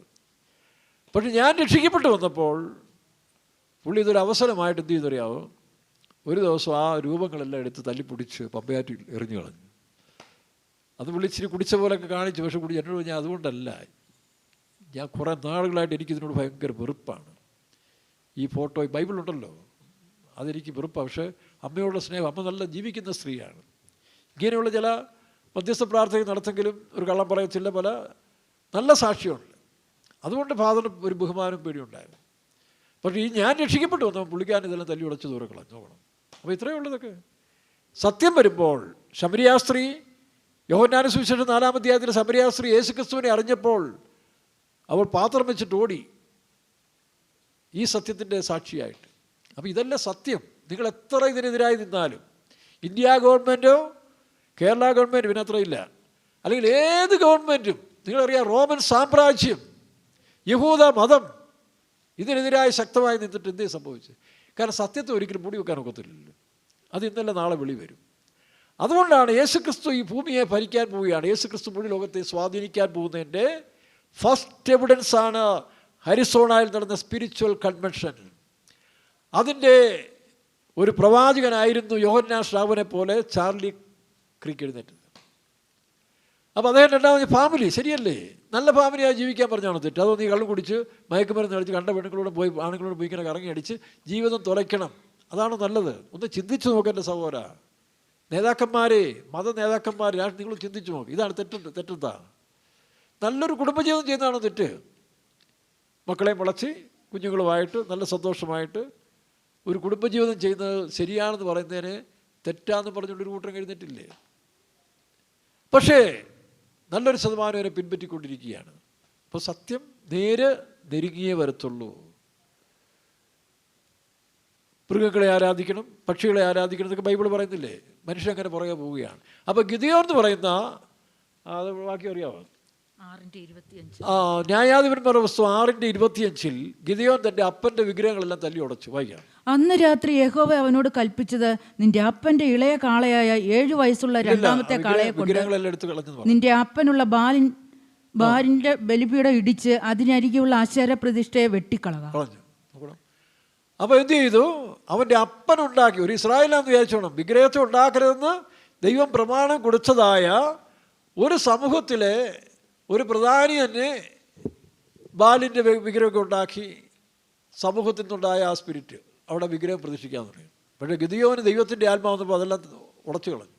അയാൾ എന്താ പ്രശ്നം, എന്താ ഇതെന്ന് ചോദിച്ചു. എടാ അത് ദൈവത്തോട് പോയിച്ചു. അപ്പോൾ ഈയിടെ ഈ സുപ്രീം കോർട്ടിൽ ഒരു സുപ്രീം കോടതി ജഡ്ജി, ചീഫ് ജഡ്ജിയുടെ അടുത്ത് ഇതുപോലൊരു സംബന്ധം വന്നു. ഒരു മതത്തിൻ്റെ ഒരു വിഗ്രഹത്തിൻ്റെ മോഡിഫിക്കേഷൻ പണിയില്ലാതെ നടത്തുമെന്ന് പറഞ്ഞ് കേസ് കൊടുത്തു. അപ്പോൾ പുള്ളി പറഞ്ഞു അത് ഇവിടെയാണ് കൊണ്ടുവരുന്നത്, ദൈവത്തിൻ്റെ കാര്യം ദൈവത്തിൻ്റെ കോടതി കൊണ്ടുപോകാൻ പറഞ്ഞു. ദൈവത്തിൻ്റെ കോടതി ദൈവത്തിന് കൊണ്ടുപോകാൻ പറഞ്ഞു. പണ്ട് നായനാരുടെ കാലത്ത് എനിക്ക് ഓർമ്മയുണ്ട്, അദ്ദേഹം ഈ പറഞ്ഞ പോലെ ഏറ്റുമാനൂരിൽ നിന്ന് പല പള്ളികളിൽ നിന്നൊക്കെ ചില മോഷണം പോകുന്നു, ചില അമ്പലത്തിൽ നിന്ന് പോകുന്നു. അപ്പോൾ ഉടനെ നമ്മുടെ MLA മാർ പറഞ്ഞു, അമ്പലങ്ങളിലും പള്ളികൾക്കും ദൈവങ്ങൾക്ക് കാവൽ നിർത്തണമെന്ന് പറഞ്ഞു. അപ്പോൾ നായനാരുണ്ടല്ലോ, ആ പല്ലൊക്കെ ചിരിച്ചുകൊണ്ട് ദൈവത്തിന് പാറാവുകാരോ, ദൈവത്തിന് മനുഷ്യനെ കൊണ്ട് പാറാവാക്കി എന്ത് ചെയ്തു? നമുക്കറിയാം, മരിച്ചുപോയ യേശുക്രിസ്തു കല്ലറയിൽ കിടക്കുമ്പോൾ റോമൻ സൈന്യത്തിലെ പ്രബലരായ ശക്തന്മാരായ മനുഷ്യരെ കൊണ്ടുപോയി കാവൽ നിർത്തി ശവത്തിന്, യേശുവിൻ്റെ ശവത്തിന്. പക്ഷേ 3-ാം ദിവസം ഭൂകമ്പവും വല്ലാത്തൊരു അന്തരീക്ഷം ഉണ്ടായി, എമ്മെല്ലാം മയങ്ങി വീണ് യേശു ഉയർത്തുന്നേറ്റു. അപ്പോൾ ദൈവത്തിന് പാറാവും. ഇത് ചിന്തിക്കണം. ഈ ആധുനിക കാലത്തിൽ ഇത്രയും വ്യത്യാസം, നിങ്ങൾ ഈ വീണ്ടും താഴോട്ട് പോകാതെ മനുഷ്യൻ, നിങ്ങളുടെ സന്തതികളോടുള്ള സ്നേഹമുണ്ടെങ്കിൽ, ഗവൺമെൻറ്റിലെ മന്ത്രിമാർ, ഉദ്യോഗസ്ഥന്മാർ, നിങ്ങളുടെ തലമുറയോട് സ്നേഹമുണ്ടെങ്കിൽ അവരെ വീണ്ടും ഇരുട്ടിലേക്ക് നടത്താതെ, ഏതാ സത്യം? നിങ്ങൾ ക്രിസ്തുമതത്തിലൊന്നും പോരുത്, ക്രിസ്തുമതമൊന്നും ആവശ്യമില്ല. എന്തു ചെയ്യണം? സത്യം നിങ്ങളെ സ്വതന്ത്രരാക്കും. അപ്പോൾ ഏതാ സത്യം എന്ന് ആദ്യം പഠിക്കുക. നിങ്ങൾ കുറച്ച് അങ്ങനെ ഒരു ഡിപ്പാർട്ട്മെൻറ്റ് ഉണ്ടാക്കുക, സത്യത്തെ അന്വേഷിക്കുക. ആ ട്രൂത്തിൻ്റെ ഒരു മന്ത്രിയെ നിയമിക്കുക. ഏതാണ് സത്യം വെച്ച് പഠിക്കുക. എല്ലാ മതങ്ങളിലും ചില നല്ല കാര്യങ്ങളുണ്ടല്ലോ, അതെടുത്തുകൊണ്ടൊരു പുതിയ ലോകത്തെ ഉണ്ടാക്കേണ്ട സമയങ്ങളായി. ഇല്ല, ദൈവം ഉണ്ടാക്കിക്കും. അതിനുമുമ്പ് നിനക്കതിൽ പങ്കുചേരണമെങ്കിൽ ഈ പറഞ്ഞ പോലെ സത്യത്തെ സ്വീകരിക്കേണ്ടത് ആവശ്യമാണ്. അതിനൊരുത്തിൻ്റെ കഴുത്ത് വെട്ടിയോ? എത്ര പേരെ കഴുത്ത് വെട്ടി? ഇപ്പോൾ ചാർലി ക്രിക്കിൻ്റെ കഴുത്ത്, അല്ലെങ്കിൽ അവനെ വെടിവെച്ച് വന്നപ്പോൾ 10,000 എഴുന്നേറ്റ് വന്നത്. അപ്പോൾ അത് കർത്താവായ യേശു ക്രിസ്തു മരിച്ചതോടുകൂടി ഈ പ്രസ്ഥാനം അത് നശിച്ചു എന്നവർ ചിന്തിച്ചു. പേടിത്തൊണ്ടന്മാരായ പത്രോസും കൂട്ടരുമൊക്കെ പോയി യേശുവിൻ്റെ മരണത്തിങ്കൽ പോയി വീടുകളിലൊക്കെ ഒളിച്ചിരിക്കുകയായിരുന്നു, ഗവൺമെൻറ്റിനെ പേടിച്ച്. പക്ഷേ പരിശുദ്ധാത്മാവിൻ്റെ ശക്തി വന്നപ്പോൾ അതേ ഗവൺമെൻറ്റിൻ്റെയും പുരോഹിതന്മാരുടെ മുമ്പിൽ പോയി പത്രോസ് പറയുക, ദൈവത്തെ ഞങ്ങൾ അനുസരിക്കേണ്ടത് ആവശ്യമാണ്. അപ്പോസ്തലർ 4-ാം അധ്യായത്തിലേക്ക് ഉണ്ടത്. അപ്പോൾ അതല്ലേ, അപ്പോൾ ആ ശക്തിയുടെ മുമ്പിൽ ലോകത്തിലൊരു മനുഷ്യർക്ക് നിൽക്കാനൊക്കത്ത്. വിനന്ദനെ ഗുസ്തി. അപ്പോൾ ഇവരല്ല. അപ്പോൾ ഈ മനുഷ്യരോ അധികാരികളോ മനഃപൂർവ്വം ഈ പിശാച് സാത്താൻ അവർ ഇൻസ്പയർ ചെയ്തിട്ടാണ് യേശു ക്രിസ്തുവിൻ്റെ നാമം ഇല്ലാതാക്കാൻ വേണ്ടി അവർ ശ്രമിക്കും. പക്ഷെ നടക്കില്ല. പക്ഷെ അവൻ അനുവദിച്ചിരിക്കുന്നു. സാത്താൻ തന്നെ ചോദിച്ചില്ലേ, സമയത്തിന് മുമ്പ് ഞങ്ങളെ ദണ്ഡിപ്പിക്കാൻ വന്നിരിക്കുന്നു. അവനറിയാം ഇനി അല്പസമയമേ ഉള്ളൂ, അതുകൊണ്ട് മുഴുവൻ ശക്തിയോടെ ക്ലൈമാക്സിലേക്ക് പോകുന്ന സമയമാണ്. അത് മാറാൻ പോവുകയാണ്. ലോകം 1000 വർഷ ഭരണത്തിന് വേണ്ടി ഒരുങ്ങുന്നത് എങ്ങനെയാ? പെട്ടെന്ന് യേശു വന്നുകൊണ്ട് ഭരിക്കുകയല്ലേ ഇന്ന്. പെട്ടെന്ന് യേശു വന്ന് യെരുശലേമിൽ ഇരുന്നുകൊണ്ട് ഭരണം തുടങ്ങുന്നുള്ളല്ല, അതിപ്പോഴും തുടങ്ങിക്കഴിഞ്ഞു. അതിൻ്റെ ഒരു പ്രീ ഡിഗ്രി എന്ന് പറയുന്ന പോലെ, ഡിഗ്രിക്ക് മുമ്പേ പ്രീ ഡിഗ്രി എന്ന് പറഞ്ഞ പോലെ അതിൻ്റെ ആരംഭം ആരംഭിച്ചു. അത് ചാർലി ക്രിക്കുമാരെ പല സ്ഥലങ്ങളിൽ ദൈവം എഴുന്നേൽപ്പിച്ചുകൊണ്ടിരിക്കുകയാണ്. അത് വളരെ വേഗത്തിൽ സ്പ്രെഡായിക്കൊണ്ട്, അതുകൊണ്ടാണ് ഹരിസോണായി നടന്നത്. അപ്പം പേഴ്സണൽ ലൈഫ് നന്നാവണമെന്ന് പറയുന്നത് തെറ്റാണോ? ഒരെഫ് കേട്ടോ, നോട്ട് ചെയ്തു, ഒരെഫ്. 2, നിങ്ങളുടെ ഫാമിലി നന്നായി പോകണമെന്നുള്ളത് സത്യമല്ലേ? ഭർത്താവ് കുടിച്ച് മറിഞ്ഞു വഴിയുക, വീട്ടിൽ വരും പിള്ളേർ കരഞ്ഞുകൊണ്ടിരിക്കുക, ഭാര്യ ദുർമാർഗിയായി പോവുക, വ്യവസ്ഥയില്ലാതെ മറ്റുള്ളവരുടെ കൂടെ സംബന്ധം കൂടുക, അങ്ങനെയൊക്കെ പല സംഭവം ഇല്ല ഇപ്പം. അങ്ങനെ ബ്രോക്കൺ ഫാമിലി ആയിട്ട് പോയാൽ ആ കുട്ടികളുടെ ഗതി എന്താകും? അപ്പോൾ നന്നായി ഒരു ഫാമിലി ജീവിതം ചെയ്യണമെന്ന് പറയുന്നതാണ് തെറ്റ്. അതല്ലേ യേശു കാണിച്ചെന്ന മാതൃക, അതല്ലേ ക്രിക്കും അവിടെ പൊട്ടിച്ചു വിട്ടത്. അപ്പോൾ ഫാമിലി ഒന്ന്, പേഴ്സണൽ ഇൻഡിവിജ്വൽ ക്വാളിറ്റി. 2ാമത് ഫാമിലി ഡെവലപ്മെൻറ്റ്സ്. 3ാമത് ഫ്രീഡം. ആ ഫ്രീഡം എന്നുള്ള വാക്കിൽ ഫെയർ ലാൻഡ് എന്നുകൂടുണ്ട്. ഒരു മനോഹര ദേശം നോക്കണം. അളവ് മുതൽ എനിക്ക് മനോഹര ദേശത്തിലേക്ക്. അപ്പം ദേശം മനോഹരമായി തീരണം. ഇതാണ് 21കാരനാണ്. അപ്പോൾ ആ 21കാരനെക്കുറിച്ച് പലരും സാക്ഷി പറഞ്ഞു കൂടുതൽ ഒരാൾ പറഞ്ഞാണ്, എന്താ, ഓ വണ്ടർഫുൾ. അമേരിക്കയിലെ സെക്രട്ടറി മാർക്കോ റൂബിയോ പറഞ്ഞതാണ്, അവൻ്റെ ജ്ഞാനം എന്തുമാത്രം, ഇവിടുന്ന് കിട്ടിയ ജ്ഞാനം അത് യേശു ക്രിസ്തു നൽകിയതാണ്. അമേരിക്കൻ സെക്രട്ടറി മാർക്കോ റൂബിയോ പറഞ്ഞ കാര്യമാണ്. ചാർലി ക്രിക്കിൻ്റെ ജ്ഞാനം, അവൻ എന്തുമാത്രം അറിവുള്ളവനായി മാറി 21ാമത്തെ വയസ്സിൽ. യേശുവിനെ കുറിച്ച് പറഞ്ഞില്ല, ഇവൻ്റെ ജ്ഞാനം ഇവിടെ എന്ന്. അപ്പോൾ യേശു പറഞ്ഞു, ഉയരത്തിലെ ശക്തി വരുമ്പോൾ അതിനകത്ത് ജ്ഞാനമുണ്ട്. ആ ജ്ഞാനമാണ് മുഴുവൻ അമേരിക്കയും, അല്ലെങ്കിൽ ട്രംപിനെ വീണ്ടും അധികാരത്തിൽ എത്തിച്ചത് പോലും 10,000 ചെറുപ്പക്കാരെ ഇതിലേക്ക് തിരിച്ചതും ഈ ദൈവത്തിൻ്റെ ജ്ഞാനമാണ്. അതല്ലേ നല്ലത്. ഇങ്ങനെ വെറുബെറിയരായി, പാപികളായി, ദുർമാർഗികളായി നമ്മൾ ജീവിച്ചിട്ട് എന്തോ ലഭിക്കാനേ? ഇപ്പം എൻ്റെ 19ാമത്തെ വയസ്സിൽ ഞാൻ ഈ സത്യം കണ്ടെത്തിയുകൊണ്ട് ഈ 66ാമത്തെ വയസ്സ് കഴിഞ്ഞു. അറ്റ്ലീസ്റ്റ് ഒരു 45 വർഷത്തിലധികം ഇന്ത്യയുടെ പല സ്ഥലത്തും പോയിട്ടുണ്ട്. അവിടെയെല്ലാം പോയി പലരും ഇപ്പോഴും ഈ യൂട്യൂബിലൊക്കെ പ്രസംഗം കേട്ടിട്ട് രക്ഷിക്കപ്പെടുന്നവരെന്നെ വിളിക്കുന്നുണ്ട് പല സ്ഥലത്തും വന്ന്. ആത്മഹത്യക്ക് പോയിരുന്ന 2 പേര് സെൻട്രൽ പാസ്റ്ററെ വിളിച്ച്, പാസ്റ്റർ വർഗീസിനെ വിളിച്ച് പറഞ്ഞു, ഇന്നാളുടെ നമ്പർ തരണം. അപ്പം മെസ്സേജിലിതുണ്ട്, സുവിശേഷ സത്യങ്ങൾ ഇത് മറയ്ക്കാനൊക്കത്തില്ല.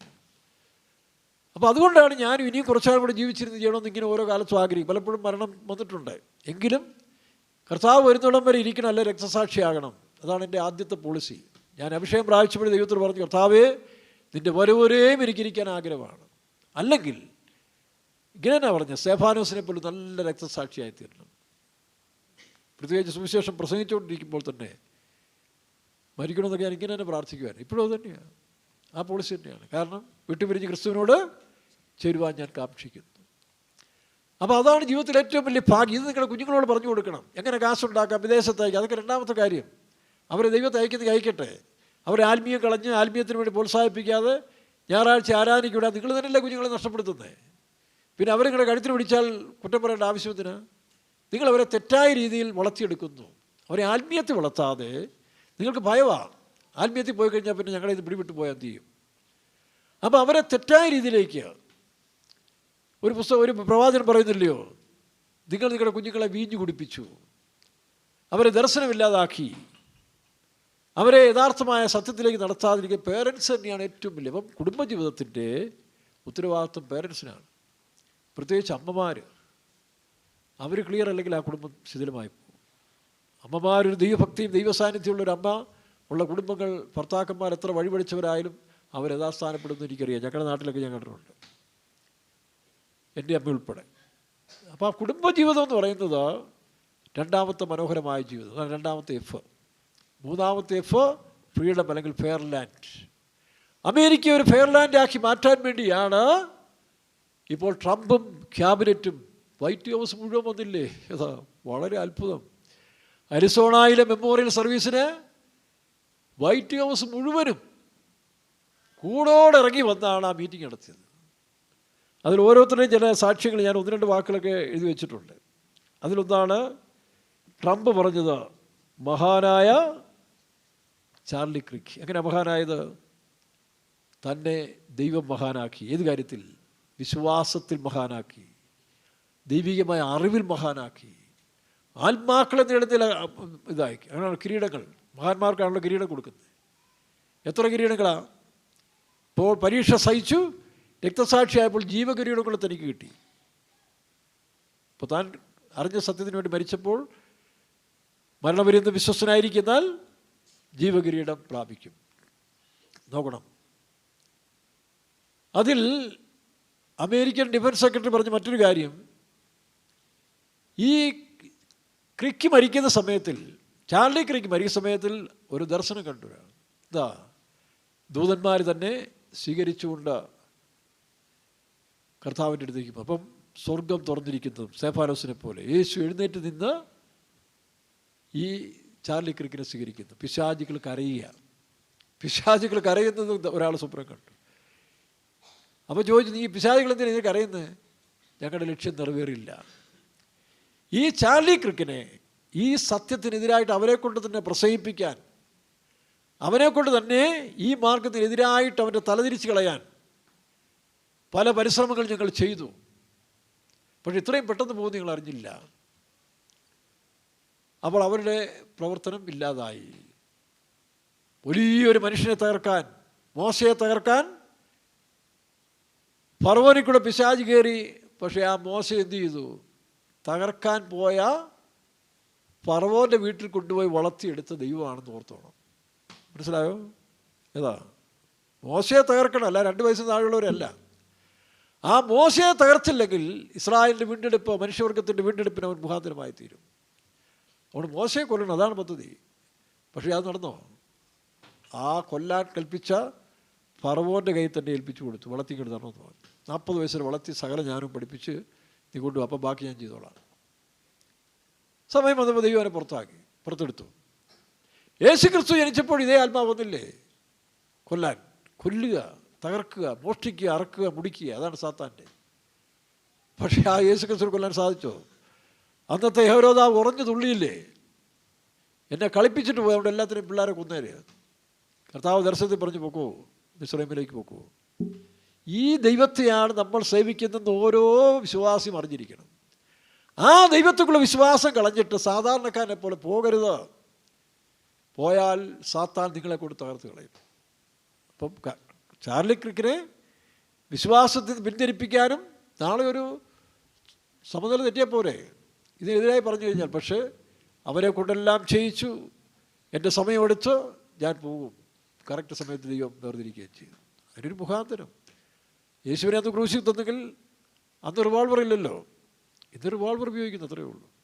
അപ്പോൾ ആ രക്തസാക്ഷ്യത്തിൽ യേശു ജയിച്ചു, പിശാച് തോറ്റു. അതാ പിശാച് കരയുന്നത്. ഇത് പറഞ്ഞപ്പോഴാണ് ഞാൻ ഓർക്കുന്നത്, പണ്ട് അടയാർ ഫെയ്ത്തോമിലൊരു മീറ്റിംഗ് എടുത്ത് പാസ്റ്റർ AC തോമാച്ചായൻ വേലക്കാരുടെ മീറ്റിങ്ങിന് മുമ്പ് ഒന്ന് മേശപ്പുറത്തേക്ക് നിൽക്കുക. താൻ നോക്കിയപ്പോൾ അടയാർ ഫെയ്ത്തോമിൻ്റെ ലാസ്റ്റ് മൂലയ്ക്ക് ഇരുന്നിട്ട് കുറേ പിശാചുകളിങ്ങനെ കരയുക. എന്തിനാണ് കരയെന്ന് ചോദിച്ചപ്പോൾ 2 കാര്യം. ഒന്ന്, ഞങ്ങളുടെ പണിയൊന്നും നടക്കുന്നില്ലല്ലോ. 2, ഇനി നോക്കി നിങ്ങൾ ചിലർ ഞങ്ങൾ ചെയ്യാത്ത കാര്യങ്ങൾ ഞങ്ങളുടെ തലയിൽ ഇട്ടുകൊണ്ട് പറയാൻ തുടങ്ങുമെന്ന് പറഞ്ഞു. ഈ 2 കാര്യത്തിൽ അവർ കരയുന്നു. അത്രയ്ക്കും മിടുക്കന്മാരേതാണ്. പിശാചുക്കളെ പോലും കരയിപ്പിക്കുന്ന പാർട്ടികളാണ് TPM ചില പുള്ളികൾ. ശരി, ഇരിക്കട്ടെ. അപ്പം ഒരു കാര്യം ഓർത്തോണം, സാത്താൻ അത്രയേ ഉള്ളൂ. അവൻ്റെ പദ്ധതിയെ തകർക്കാനാണ് ആര് വന്നത്? പിശാചിൻ്റെ പ്രവൃത്തികളെ അഴിപ്പാൻ യേശുക്രിസ്തു മനുഷ്യപുത്ര ലോകത്തിലേക്ക്. ഈ ഉറപ്പ് നിങ്ങൾക്കുണ്ടാകണം. അപ്പം നിങ്ങൾ ആരുടെ അടുത്ത് പോയി കൈ നീട്ടേണ്ട ആവശ്യമില്ല, കടം വാങ്ങിക്കേണ്ട ആവശ്യമില്ല, പിച്ച കിട്ടേണ്ട ആവശ്യമില്ല. കാൺമിൻ നാം ദൈവമക്കൾ എന്നുള്ളതായ ആ സ്ഥിരത. അല്ല പെന്തിക്കോസ് വന്നുകൊണ്ട് ഒരു വെള്ളം ഉടുപ്പിട്ടുകൊണ്ട് പെന്തിക്കോസ് പറഞ്ഞ് വേഷം കെട്ടിയിട്ട് കാര്യമൊന്നുമില്ല. മനുഷ്യൻ മാറണം. അവൻ ദൈവത്താൽ മാറിയിടും. ഒരുവൻ ക്രിസ്തുവിലായാൽ അവൻ പുതിയ സൃഷ്ടിയായി, പഴയത് കഴിഞ്ഞു പോയി. അപ്പോൾ മഹാനായ ചാർലി, കാരണം അവനോടുകൂടെ ദൈവം ഉണ്ടായിരുന്നു, അവൻ യേശുവിനെ സ്നേഹിച്ചിരുന്നു, യേശു ക്രിസ്തുവിനെ വെളിപ്പെടുത്തിയിരുന്നു. ഇതായിരുന്നു ആര് പറഞ്ഞത്? Donald Trump. രണ്ടാമത് അദ്ദേഹത്തിൻ്റെ മകൻ എന്താ പറഞ്ഞേ? അയ്യോ, സമ്മതിക്കണം, അവനെ ദൈവം തന്നെ വളർത്തിക്കൊണ്ട് വരികയെന്ന് എനിക്ക് തോന്നുന്നത്. Junior Trump. വളരെ മനോഹരമായൊരു സാക്ഷ്യം. അവൻ്റെ വേഷവും പകുതിയും ആ പക്വതയൊക്കെ കണ്ടപ്പോൾ അടുത്ത ഒരു ലീഡറായിട്ട് വരാനുള്ള എല്ലാ സാധ്യതയും അവനുണ്ട്. ആത്മീയ അവൻ പറഞ്ഞതാണ്, ചാർലി ക്രിക്ക് എൻ്റെ സഹോദരനായിരുന്നു, എൻ്റെ ജീവന് തുല്യമായിരുന്നു, അവനെ ദൈവം എടുത്തു, ഞാൻ കണ്ടു. അപ്പോൾ ഞാൻ കണ്ടു, ഇതാ സ്വർഗം തുറന്ന് സ്തേഫാനോസിനെ സ്വീകരിച്ചതുപോലെ ചാർലി ക്രിക്കിനെ യേശു സ്വീകരിച്ചു. ആ ചാർലി ക്രിക്കിന് പകരം ഞാൻ ഈ ദൗത്യം ഏറ്റെടുക്കും. ഞാൻ മാത്രമല്ല, ഈ ലക്ഷങ്ങൾ തീരുമാനിക്കണം. അവൻ്റെ പിൻഗാമികളായി നമുക്ക് യേശുക്രിസ്തുവിനെ സാക്ഷി, യേശുക്രിസ്തുവിനെ കൊണ്ട് മാത്രമേ ഈ രാജ്യം സ്ഥാപിക്കാൻ കഴിയൂ. മാത്രമല്ല, അതിനുശേഷം താൻ പറഞ്ഞു, ബൈബിൾ വചനങ്ങൾ ഇവരെല്ലാം എടുക്കുന്നു. മുഴുവൻ ബൈബിൾ കൺവെൻഷനായിരുന്നു. നല്ല പോർ പൊരുതി, മാത്രമല്ല well done good and faithful servant. എന്ത് ചെയ്യണം? Enter into my joy of the father. എത്ര മനോഹരം, അത് കേൾക്കേണ്ടതാണ് കേട്ടോ. അതൊക്കെയാണ് കൺവെൻഷൻ. ലോകത്തിൽ നമ്മൾ കൺവെൻഷൻ വെച്ച് എത്ര ലക്ഷം രൂപ ചിലവാക്കണമല്ലോ. ഇത് ഒരു മെമ്മോറിയൽ സർവീസിന് ചിലവാക്കി എത്ര പേര് വരും? 100-300 പേര്, അല്ല 200 പേര് വരും. ഇത് ഒരൊറ്റ മീറ്റിങ്ങും ഉണ്ട്. കോടിക്കണക്കിന് ഇപ്പോഴും കണ്ടുകൊണ്ടിരിക്കുക. ട്രംപിൻ്റെ മകൻ പറഞ്ഞാണിത്. പിന്നീട് ബെൻ ജോൺസൺ അല്ല, ബെൻ കോൾസൺ എന്ന് പറഞ്ഞ ഡോക്ടറാണ്, പീഡിയാട്രിക് ഡോക്ടറാണ്. അദ്ദേഹം ഈ ന്യൂട്രീഷൻ്റെ ഫുഡുകൾ, കുട്ടികൾക്കുള്ളതായ ഫുഡുകളുടെ അഡ്വൈസറാണ്. അദ്ദേഹം പറഞ്ഞത്, ഇന്ന് ഞങ്ങളുടെ റൈറ്റ്സ് എന്ന് പറയുന്നത്, ഈ രാജ്യത്തിൻ്റെ റൈറ്റ്സ് എന്ന് പറയുന്നത് ഫ്രം ഗോഡ്, ദൈവത്തിൽ നിന്നൊന്നാണ്. അതായത് ട്രംപ് ഇപ്പോൾ നടത്താൻ പോകുന്ന രാജ്യം, അതിൻ്റെ റൈറ്റ്സ് കം ഫ്രം ക്രിയേറ്റർ, സൃഷ്ടികർത്താവിൽ നിന്ന് വന്നതാണ്. അതിൽ നിന്നാണ് ഒരു ഗവൺമെൻറ് ഞങ്ങൾ ഫോം ചെയ്യാൻ പോകുന്നതാണ്. നോക്കണം, ആ ഡോക്ടർ ഇതിൻ്റെ ഫിസിക്കൽ അഡ്വൈസറാണ്, ഹെൽത്തിൻ്റെയും അല്ലെങ്കിൽ ഈ പറഞ്ഞ കുട്ടികൾക്കുള്ള ഫുഡ് എങ്ങനെയായിരിക്കണം, അതിൽ മറ്റ് കെമിക്കൽ ചേരാൻ പാടില്ല, അതിൻ്റെ എല്ലാം കൺസൾട്ടേഷനാണ്. അപ്പോൾ അടുത്ത കുഞ്ഞുങ്ങളെക്കുറിച്ചുള്ള കരുതം നോക്കി. ഇപ്പോൾ നമ്മുടെ കുഞ്ഞുങ്ങളിവിടെ കിട്ടുന്ന എന്തെല്ലാമാണ്, കൈ കിട്ടുന്ന എല്ലാമായിട്ടൊന്നും ഓരോന്ന് പരിശോധിച്ചാൽ എന്തെല്ലാം മോശമായ സാധനങ്ങളാണ് ഇറങ്ങി വരുന്നത്. അപ്പോൾ ആ മനുഷ്യൻ പറഞ്ഞത്, ഈ ഗവൺമെൻറ് ദൈവത്തിൽ നിന്നുള്ള അധികാരത്തിൽ കൂടി വേണം നടത്താൻ, അതാണ് ഞങ്ങൾ പരിശ്രമിക്കുന്നത്. മാത്രമല്ല, അതേ മറ്റൊരു കാര്യം പറഞ്ഞു, നമ്മുടെ TPM-ലൊക്കെ സുവിശേഷ വേലക്കാർ മരിക്കുന്ന സമയത്ത് എല്ലാ വേലക്കാരുടെ മീറ്റിങ്ങും വിശ്വാസികളൊക്കെ മരിക്കുമ്പോൾ എടുക്കാറുണ്ട്, എന്നാൽ എല്ലാ വേലക്കാരും മരിക്കുമ്പോൾ എടുക്കാറുണ്ട്. യോഹന്നാന്റെ സുവിശേഷം വായിച്ച് 12:24 ഇംഗ്ലീഷോട് വായില്ല. അപ്പോൾ ആ യോഹന്നാന്റെ സുവിശേഷം 12:24 എന്താ പറയുന്നത്? ഗോതമ്പ് മണി നിലത്ത് വീണ് ചാകുന്നില്ല എങ്കിൽ, നോക്കണം, അത് തനിയേയിരിക്കും. ചത്തുവെങ്കിലോ മച്ച് ഫ്രൂട്ട്സ്, ഇല്ലയോ? ഇഫ് ഇറ്റ് ഈസ് ഡൈ, പിന്നെ ബ്രിങ് ഫോർത്ത്, വായിച്ചിട്ട് അല്ല അവസാനം, if it die it brings much fruits എന്നാണ്. അപ്പോൾ അതാണ് അദ്ദേഹം പ്രശ്നം. അതുകൊണ്ടാണ് ചാർലി ക്രിക്ക് ഇപ്പോൾ ഗോതമ്പണി പോലെ നിലത്ത് വീണെങ്കിലും ആ നിലത്തിലിരുന്ന് ഹരിസോണ റിവൈവൽ മീറ്റിങ്ങോടുകൂടി, മെമ്മോറിയൽ സർവീസോടുകൂടി ലക്ഷങ്ങൾ എഴുന്നേറ്റ് കഴിഞ്ഞു. ലക്ഷങ്ങൾ, നല്ല ഊർജ്ജസ്വലരായ ചെറുപ്പക്കാർ. അത് വിശേഷിച്ച് ഈ പറഞ്ഞ ട്രംപിൻ്റെ ക്യാബിനറ്റ്, ട്രംപ് മുതൽ ഇങ്ങോട്ട്, ഇപ്പോൾ ട്രംപ് കഴിഞ്ഞു, പിന്നെ ഈ പറഞ്ഞ ബെൻ കോട്സൻ്റെ കാര്യമായി പറഞ്ഞത്. അടുത്ത സ്റ്റീഫൻ മില്ലർ, കേൾക്കേണ്ടതാ കേട്ടോ, എന്നെ തകർപ്പൻ അഭിഷേകത്തിലാണ് ഇവരൊക്കെ പറയുന്നത്. സ്റ്റീഫൻ മില്ലർ പറയുന്നത് എന്താ? അദ്ദേഹം ഒരു കൺസൾട്ടൻ്റ്, ഒരു അഡ്വൈസറാണ്, ചീഫ് അഡ്വൈസറാണ്. ചാർലി ദൈവത്താൽ തിരഞ്ഞെടുക്കപ്പെട്ടൊരു കല്ലാണ്, chosen stone. Charlie was chosen by God, a precious stone. എങ്ങനെ പ്രഷ്യസ് ആയത്? ചെറുപ്പത്തിൽ എന്തോ ഒരു പരീക്ഷ കൂടെ പോയ സഹോദരൻ പറയും. അങ്ങനെ ദൈവത്തെ സ്നേഹിച്ച് യേശു ക്രിസ്തുവിൻ്റെ വചനവും അഭിഷേകത്താലും നടത്തപ്പെട്ട് അവൻ എന്ത് ചെയ്തു? ഒരു പ്രഷ്യസ് സ്റ്റോൺ.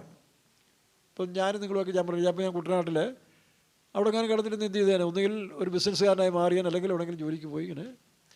പക്ഷേ ആ ദൈവസന്നിധിയിൽ വന്നപ്പോൾ, കർത്താവിൻ്റെ കയ്യിൽ കിട്ടിയപ്പോൾ, അല്ലെങ്കിൽ കർത്താവിൻ്റെ കയ്യിലേക്ക് മാറ്റപ്പെട്ടപ്പോൾ, നല്ലൊരു പ്രസ്ഥാനത്തിലേക്ക് വന്നപ്പോൾ, ഇന്ന് ഈ പറഞ്ഞ പോലെ പ്രസ്ഥാനം കൾട്ടാന്ന് പറയുന്ന പാർട്ടികളില്ലേ, ഓരോരുത്തരും മാറി പറഞ്ഞിട്ട് അവൻ്റെ പരിപാടി കഴിയുമ്പോൾ അടുത്തവൻ വരും. അത് നല്ലതാണ്, ഇടയ്ക്കിടയ്ക്ക് ഒന്ന് ചൂടാക്കാൻ ഓരോരുത്തർ വരുന്നത് നല്ലതാണ്. കൾട്ടാണ്. ഞാൻ സമുദായ സഭയെന്ന് വന്ന് ഇത് പഠിച്ച മനുഷ്യനാണ്. ഇതിനകത്ത് കൾട്ട്, ആ കൾട്ടാണ് എന്നെ, ഇവർ പറയുന്നത് ആ കൾട്ട്, TPMലെ കൾട്ടാണ് എന്നെ ഈ അവസ്ഥയിലെത്തിച്ചത്. ഞാൻ ഇതിനകത്ത് ജനിച്ചല്ലോ. പിന്നെ പറഞ്ഞോട്ടെ, നല്ല കാര്യം, അവർക്കൂടെയൊക്കെ പ്രാർത്ഥിക്കണം, ഒന്നും വിമർശിക്കാൻ പോകരുത്, വേണ്ടാത്ത കമൻ്റൊന്നും ഇടരുത്, അത് നമുക്ക് യോഗ്യമായ കാര്യമല്ല. പിതാവേ, ഇവർ ചെയ്യുന്ന അറിയായികയാൽ ഇവർ ക്ഷമിക്കണമേ. നാളെ അവർക്കുണ്ടാകാൻ പോകുന്ന വിപത്തുകൾ. അപ്പോൾ ഓരോരുത്തരും മാറിക്കുമ്പം പണ്ടൊരാൾ പറഞ്ഞ പോലെ ആകാശത്ത് പ്രകാശിച്ച് നിൽക്കുന്ന ചന്ദ്രനെ കണ്ടുകൊണ്ട് പട്ടി ഓലിയാനിടും. അത് പട്ടിയുടെ സ്വഭാവം അല്ലേ? ചന്ദ്രന് വല്ലതും കേടുവരുമോ? ചന്ദ്രൻ അവിടെ തിരിച്ചുകൊണ്ട് ഓലിയാനിട്ട് കേട്ടിട്ടുണ്ടോ? ഉണ്ടോ? പട്ടി ഓലിയാനിടുമ്പോൾ ചന്ദ്രൻ ഇടുകാറുണ്ടോ? ഉണ്ടോ ബിനോയിച്ച? ചന്ദ്രൻ എന്തെങ്കിലും പട്ടിയെ നോക്കി ഓലിയാനിടും? പണ്ട് ഞാൻ രാജ്ഞിയുടെ ഒരു കഥ പറഞ്ഞില്ലേ, ഇനി അതിനെപ്പറ്റി ഇപ്പോൾ പറയുന്നില്ല. അതുകൊണ്ട് അവർക്ക് വേണ്ടി പ്രാർത്ഥിക്കുക. ആരും നെഗറ്റീവ് കമൻ്റ് ഇടരുത്, അത് നമുക്കുള്ളതല്ല. നമ്മളവരെ സ്നേഹിക്കണം, പ്രാർത്ഥിക്കണം. ഇതിന് ശത്രുവായിരുന്നവരൊക്കെയാണ് ദൈവം പിന്നീട് രക്ഷയില്ല. പിന്നെ ഇതിൽ നിന്ന് മാറി അനാവശ്യം കാണിക്കുന്നവന് ശിക്ഷയുണ്ട്, അത് വരാതിരിക്കട്ടെ, അതിനും പ്രാർത്ഥിക്കണം. അപ്പോൾ അതാണ് സ്റ്റീഫൻ മില്ലർ പറഞ്ഞത്, അവനൊരു പ്രഷ്യസ് സ്റ്റോൺ ആയിരുന്നു. ആ സ്റ്റോണിനെ ദൈവം എന്ത് ചെയ്തു? ഇപ്പോൾ നമുക്ക് പ്രഷ്യസ് സ്റ്റോൺസ് എന്നൊക്കെ പറഞ്ഞ വജ്രക്കല്ലുകളൊക്കെ അതിനെ കണ്ടിച്ച് മുറിച്ച് അതിനെ മിനുസിക്ക് എടുക്കുമ്പോഴാണ് ഇത് പ്രകാശം. അങ്ങനെ പ്രകാശമുള്ളൊരു കല്ലായിരുന്നു ദൈവം ചാർലി ക്രിക്കിനെ പ്രകാശമുള്ളൊരു കല്ലാക്കി. അതുകൊണ്ടല്ലേ തൻ്റെ പ്രകാശം, നോക്കണം, മരണശേഷം യേശു ക്രിസ്തു മരിക്കുന്നോളം വരെ അത്രയും ഫേമസ് ആയില്ലല്ലോ. യേശു മരിച്ചതിന് ശേഷമാണ് മുഴി ലോകത്തിലേക്ക് പ്രകാശം. യേശു പറഞ്ഞു, നിങ്ങൾ ലോകത്തിൻ്റെ വെളിച്ചം. അതുപോലെ അമേരിക്കയിലെ വൈസ് പ്രസിഡൻ്റായ JD വാൻസ്, ഈ JD വാൻസ് എന്ന് പറയുന്ന വൈസ് പ്രസിഡൻറ്റിനെ ഈ വൈസ് പ്രസിഡൻറ്റിൻ്റെ സ്ഥാനത്തേക്ക് നോമിനേറ്റ് ചെയ്തത് ഈ ചാർലി ക്രിക്കാണ്. ഇന്ന് അമേരിക്കയിലെ പറഞ്ഞ ക്യാബിനറ്റിലെ പല പുള്ളികളെയും, മാർക്കോ റൂബിയോ എന്ന് പറയുന്ന അദ്ദേഹവും ഈ ചാർലിയുടെ ഒരു അടുത്ത ആളായിരുന്നു. അദ്ദേഹമാണ് സെക്രട്ടറി. അദ്ദേഹത്തിൻ്റെ പ്രസംഗം കേൾക്കണം, സുവിശേഷം പ്രസംഗിച്ചു ക്ലിയറായിട്ട്. അപ്പോൾ ഈ പറഞ്ഞ JD വാൻസിൻ്റെ അദ്ദേഹം പറഞ്ഞ ഇതാണ്, ഞാൻ അത്രയും ഒരു ക്രിസ്തീയ വിശ്വാസിയാണ്, മാതൃകാപരമായ ഒരു കുടുംബജീവിതം ചെയ്യുന്നു, പക്ഷേ യഥാർത്ഥ ക്രിസ്ത്യാനിയാക്കി മാറ്റിയത് ഈ ചാർലി ക്രിക്കിൻ്റെ ഓർമ്മ. അന്ന് ബൈബിൾ വായിക്കാൻ തുടങ്ങി, യേശു ക്രിസ്തുവിനെ. എങ്കിലും പൊതുസമൂഹത്തിൽ അത്രയും ധൈര്യത്തോടെ പറയാൻ എനിക്ക് ശക്തിയില്ലായിരുന്നു. പക്ഷേ ചാർലി ക്രിക്ക് മരിച്ചതോടുകൂടി ദൈവം എനിക്കൊരു പുതിയ കൃപ തന്നു. ഇനി എൻ്റെ ആയസ്സിൽ മുഴുവനും ചാർലി ക്രിക്കിന് പകരം ഞാൻ ഈ സത്യങ്ങൾ ശക്തിയോടെ പ്രചരിപ്പിക്കും. ആരാ പറഞ്ഞ? American vice president. American president പറഞ്ഞല്ലോ പുതിയൊരു ഗ്രേറ്റ്, അദ്ദേഹത്തിൻ്റെ പോളിസിന് അതല്ലായിരുന്നു, മേക്ക് അമേരിക്ക ഗ്രേറ്റ്.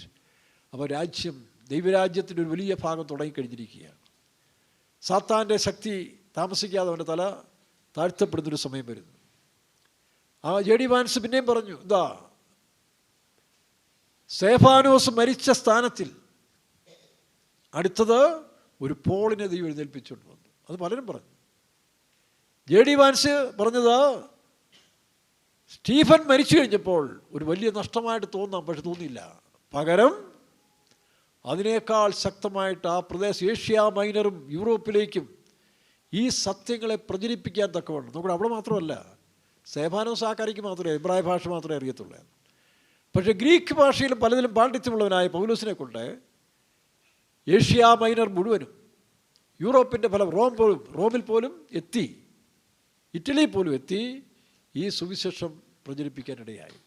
അപ്പോൾ അമേരിക്കൻ വൈസ് പ്രസിഡന്റ് പറഞ്ഞ ആ ദൗത്യം ഞാൻ ഏറ്റെടുക്കുന്നു. ഇപ്പോൾ ആ ഇൻസ്പിറേഷൻ എന്നിൽ ഒരു ശക്തി വ്യാപിക്കുന്നുണ്ട്, യേശു ക്രിസ്തുവിനെ ഞാൻ സാക്ഷിക്കാനും എന്ന് പറഞ്ഞ്. അതാണ് JD വാൻസിൻ്റെ സാക്ഷ്യം. പിന്നെ അടുത്തതാരാ ഞാൻ പറഞ്ഞല്ലോ, ബെന്നി ജോൺസൺ. ബെന്നി ജോൺസൻ്റെ സാക്ഷി എന്താ? അദ്ദേഹം പറയുന്നത് റോമർ 13-ാം അധ്യായത്തെ ഉദ്ധരിച്ചുകൊണ്ടാണ്. റോമർ 13-ാം അധ്യായത്തിൽ എല്ലാ അധികാരങ്ങളും ദൈവത്താൽ വരുന്നതാണ്, മനുഷ്യൻ്റെ അല്ല. അപ്പോൾ ട്രംപ് ഈ സ്ഥാനത്ത് വരാൻ ആഗ്രഹിച്ചപ്പോൾ ദൈവത്തിൻ്റെ പണിയാണ് താൻ ചെയ്യാൻ പോകുന്നതെന്ന് സാത്താൻ മനസ്സിലാക്കിയപ്പോൾ 2 പ്രാവശ്യം അദ്ദേഹത്തെ ഇല്ലാതാക്കാൻ ശ്രമിച്ചു. പക്ഷേ സമയമായില്ല. ട്രംപിൻ്റെ സമയം ആകാഞ്ഞതുകൊണ്ട് സാത്താൻ അവിടെയും പരാജയപ്പെട്ടു. ചാർലി ക്രിക്കിനെ പിന്മാറ്റക്കാരനാക്കാൻ ശ്രമിക്കാൻ ചെയ്തപ്പോഴും ദൈവം തൻ്റെ ദൗത്യം പൂർത്തീകരിച്ച് അദ്ദേഹത്തെ ചേർത്തു. ട്രംപിന് ആവശ്യമാണ്. അപ്പോൾ അതുകൊണ്ട് ആ ട്രംപിനെ ഇത്രയധികം ബലപ്പെടുത്തിയത് ഈ രാജ്യം, ഞങ്ങളുടെ ഈ അമേരിക്കയിൽ ഇനി വരാൻ പോകുന്ന പുതിയ രാജ്യം ആരായിരിക്കും? മേളിലെ അധികാരത്തിൽ കീഴിലായിരിക്കും. ഞങ്ങളെല്ലാം ആ റോമലേഖനം 13 വായിച്ചറിയാം. എല്ലാ അധികാരവും ദൈവത്താൽ വരുന്നു. ആ അധികാരത്തിന് കീഴിലായിരിക്കും ഞങ്ങളുടെ പ്രവർത്തനം ഇനി നടക്കാൻ പോകുന്നെന്ന് ബെന്നി ജോൺസൺ പറയുകയാണ്. നോക്കണം, തന്നെയല്ല താൻ സുവിശേഷവും പറഞ്ഞു. യേശു ക്രിസ്തു ഭൂമിയിൽ വന്നത് മനുഷ്യവർഗത്തിൻ്റെ പാപത്തിന് വേണ്ടി. അവൻ മനുഷ്യരുടെ പാപങ്ങളെ ക്ഷമിച്ചു കൊടുക്കുന്നു. നോക്കണം. പിന്നെ അടുത്തത് RKF കെന്നഡി, അറിയാവോ? ജോൺ എഫ് കെന്നഡിയുടെ മകൻ റോബർട്ട് കെന്നഡി. RKF ആർന്ന് പറഞ്ഞാൽ റോബർട്ട് കെന്നഡി ജൂനിയർ. അദ്ദേഹം ഇന്ന് ഹെൽത്ത് സെക്രട്ടറിയാണ്. നമുക്കറിയാം 1962 അമേരിക്കയുടെ രോമാഞ്ചമായിരുന്ന JF കെന്നഡിയെ ഇതുപോലൊരു ഷൂട്ടിങ്ങിനാണ്, ഷാർപ്പ് ഷൂട്ടിങ്. അദ്ദേഹം കാറിൽ യാത്ര ചെയ്യുമ്പോൾ തൻ്റെ ഭാര്യ ജാക്ലിൻ കെന്നഡിയും യാത്ര ചെയ്ത സമയത്തിൽ ഇതുപോലൊരു കെട്ടിടത്തിൽ നിന്ന് ഷാർപ്പ് തൻ്റെ ഭാര്യ തൊട്ടടുത്തിരിക്കുന്നു. കെന്നഡിയുടെ തലയ്ക്ക് വെടിയേറ്റ് മരിച്ചു. പിന്നീട് ആ കെന്നഡിയുടെ കുടുംബത്തിൽ നിന്ന് എതിർ പാർട്ടികൾ ആരും മുന്നോട്ട് വരാൻ ഇഷ്ടപ്പെട്ടിരുന്നില്ല. പക്ഷേ അവിടെ നിന്ന് തന്നെയാണ് അദ്ദേഹത്തിൻ്റെ മകൻ റോബർട്ട് കെന്നഡി. അദ്ദേഹം പറയുകയാണ്, ഈ ചാർലി ക്രിക്കിൽ യേശു ക്രിസ്തുവാണ് വസിച്ചുകൊണ്ടിരുന്നത്, പരിശുദ്ധാത്മാവാണ് തന്നെ നടത്തിയത്. അവനെ അനുഗമിക്കാൻ അനേകർ പുറപ്പെട്ടു വന്നിരുന്നു. അവൻ പ്രചരിപ്പിച്ച ഈ സത്യം ഞങ്ങളുടെ ഗവൺമെൻറ്റിന് വളരെ പ്രയോജനമായി തീർന്നു. ആ യേശു ക്രിസ്തുവാണ് ലോകത്തിൻ്റെ വെളിച്ചം. താൻ പറഞ്ഞു, യേശു ക്രിസ്തു 33-ാമത്തെ വയസ്സ് മരിച്ചെങ്കിൽ അവൻ 2 വയസ്സിന് എളുപ്പമായിട്ട് മരിച്ച് കർത്താവിൻ്റെ അടുത്തേക്ക് പോയി. ഒരു കാര്യം കൂടെ പറഞ്ഞു. തൻ്റെ അമ്മയായ ജാക്ലിൻ കെന്നഡി തൻ്റെ ഒരു നീസിനോട്, ഒരു അനന്തരവളോട് യൂറോപ്പിൽ പഠിക്കുമ്പോൾ അവരോട് ചോദിച്ചു, നീ എന്താ ഭാവിയിൽ ആഗ്രഹിക്കുന്നത്, എന്താണ് നിൻ്റെ ഉദ്ദേശം? അപ്പോൾ ജാക്ലിൻ കെന്നഡിയോട് ഈ നീസ് ഇവിടെ പറഞ്ഞതാണ്, എനിക്ക് ചാർലി ക്രിക്കിനെ പോലെ ഒരു മനുഷ്യനായി മാറണം, ഒരു സ്ത്രീയായിട്ട് അല്ലെങ്കിൽ ഒരു പേഴ്സണായിട്ട് മാറണം. ഈ ദൗത്യം ഞാൻ ഏറ്റെടുക്കുന്നു. ഇതൊക്കെ ജനങ്ങളങ്ങ് കേട്ട് അവരുടെ ആത്മാവിൽ നിറയുകയാണ്. എന്തൊരു സന്തോഷം അവർക്കില്ല. അപ്പോൾ റോബർട്ട് ജൂനിയർ കെന്നഡിയുടെ സാക്ഷ്യമാണ് ഞാനീ പറഞ്ഞത്. പീറ്റർ ഹെഗ്ത് അവിടുത്തെ ഡിഫൻസ് സെക്രട്ടറിയാണ്, യുദ്ധത്തിൻ്റെയും പ്രതിരോധത്തിൻ്റെയും സെക്രട്ടറിയാണ്. താൻ പറഞ്ഞത്, ഈ വാസ് എ ട്രൂ ബിലീവർ. അവൻ യഥാർത്ഥ വിശ്വാസിയായിരുന്നു. യേശുവിനെ ട്രൂ എന്ന് നമ്മൾ കേട്ടില്ല. സാക്ഷാൽ വെളിച്ചം, സാക്ഷാൽ മുന്തിരി. അപ്പോൾ സാക്ഷാൽ വിശ്വാസി. കപട വിശ്വാസിയുണ്ട്, സാധാരണ വിശ്വാസിയുണ്ട്, സത്യവിശ്വാസിയുണ്ട്. ഇത് നിങ്ങൾ ഏതാണെന്ന് പരിശോധിച്ചോണം. അല്ലെങ്കിൽ നമ്മൾ ഏതായി തീരണം? കപട വിശ്വാസിയാണോ, വിശ്വാസിയാണോ, യഥാർത്ഥ വിശ്വാസിയാണോ നമ്മൾ കൺഫേം ചെയ്തോണം. അപ്പോൾ അദ്ദേഹം പറഞ്ഞത് അവനൊരു സത്യവിശ്വാസിയായിരുന്നു. നോക്കണം, താനും പറഞ്ഞത് എന്താ? യേശു ക്രിസ്തുവിൻ്റെ രക്തത്താൽ കഴുകപ്പെട്ടെങ്കിൽ മാത്രമേ ഒരു മനുഷ്യൻ്റെ പാപം മാറ്റപ്പെടുകയുള്ളൂ. നോക്കണം, സുവിശേഷത്തിൻ്റെ സ്പ്രെഡാണ്.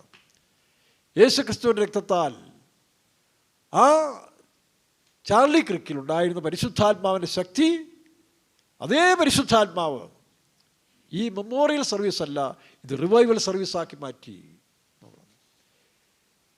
അതാണ് അടുത്തത്.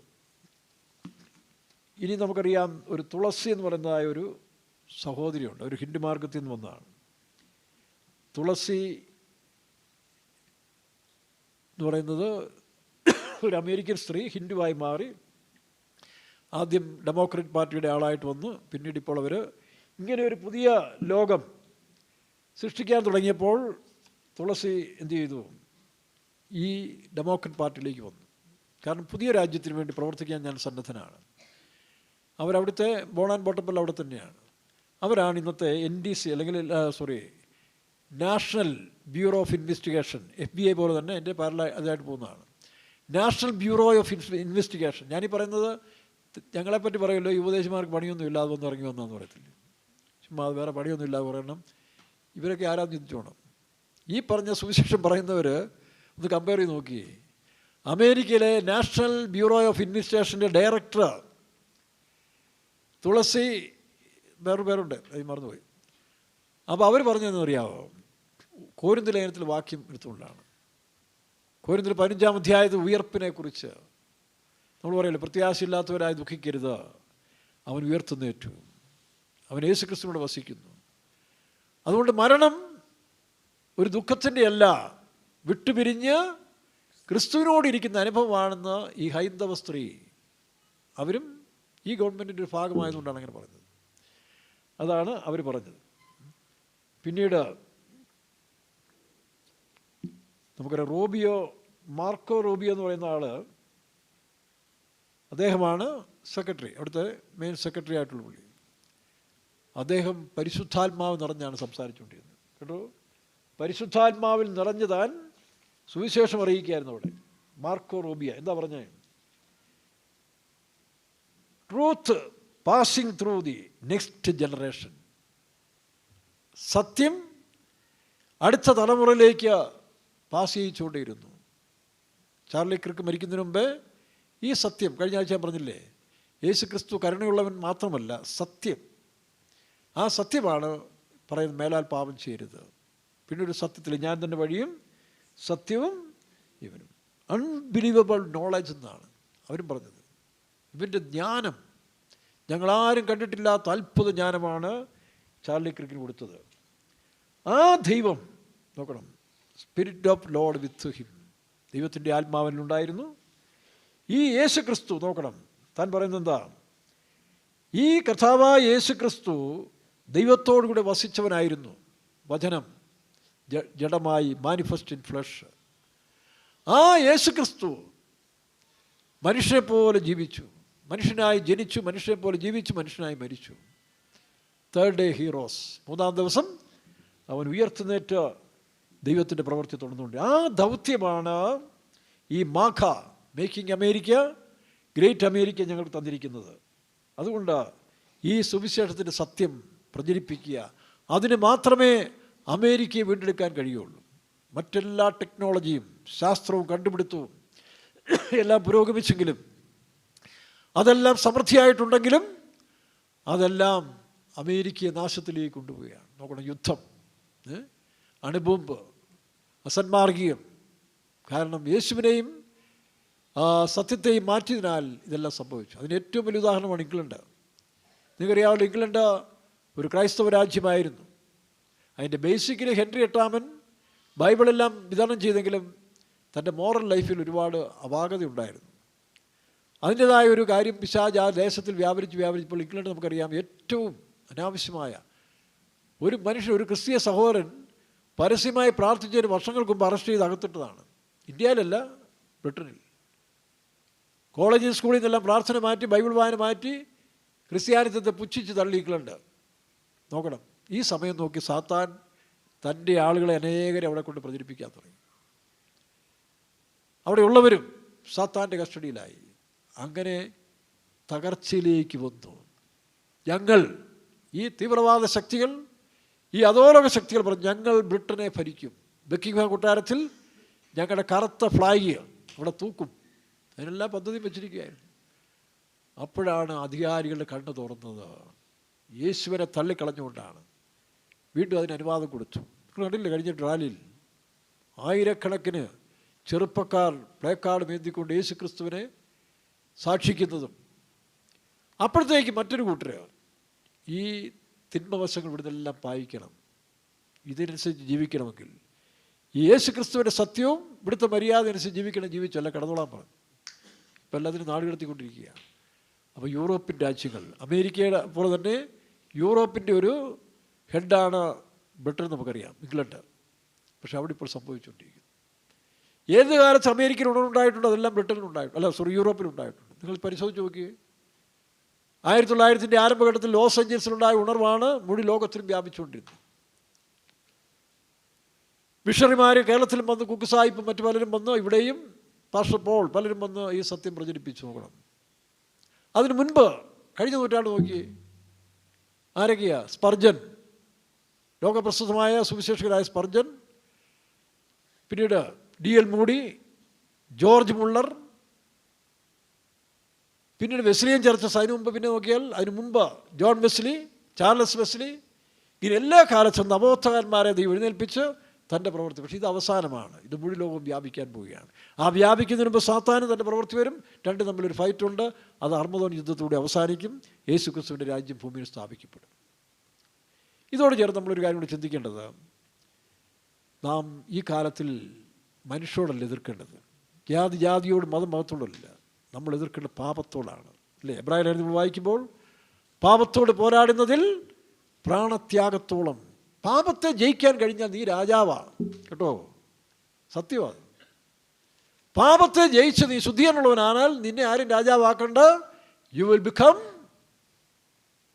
കിങ്, രാജാവ് തന്നെയാണ്. പാപം ഒന്ന് ഉപേക്ഷിച്ച് നോക്കിയേ. ചിലപ്പോൾ കുറച്ചു കാലത്തേക്ക് ഒരു പോരാട്ടം വരും, നീ അതിന് പോരാടുക. അതാണ് പാപത്തോട്. എബ്രായ ലേഖനം 12:2 ഉറക്കെ പറ. 12:4 മൈക്കിൽ കൂടെ ഉറക്കെ പറ. 12:4 വൈര്.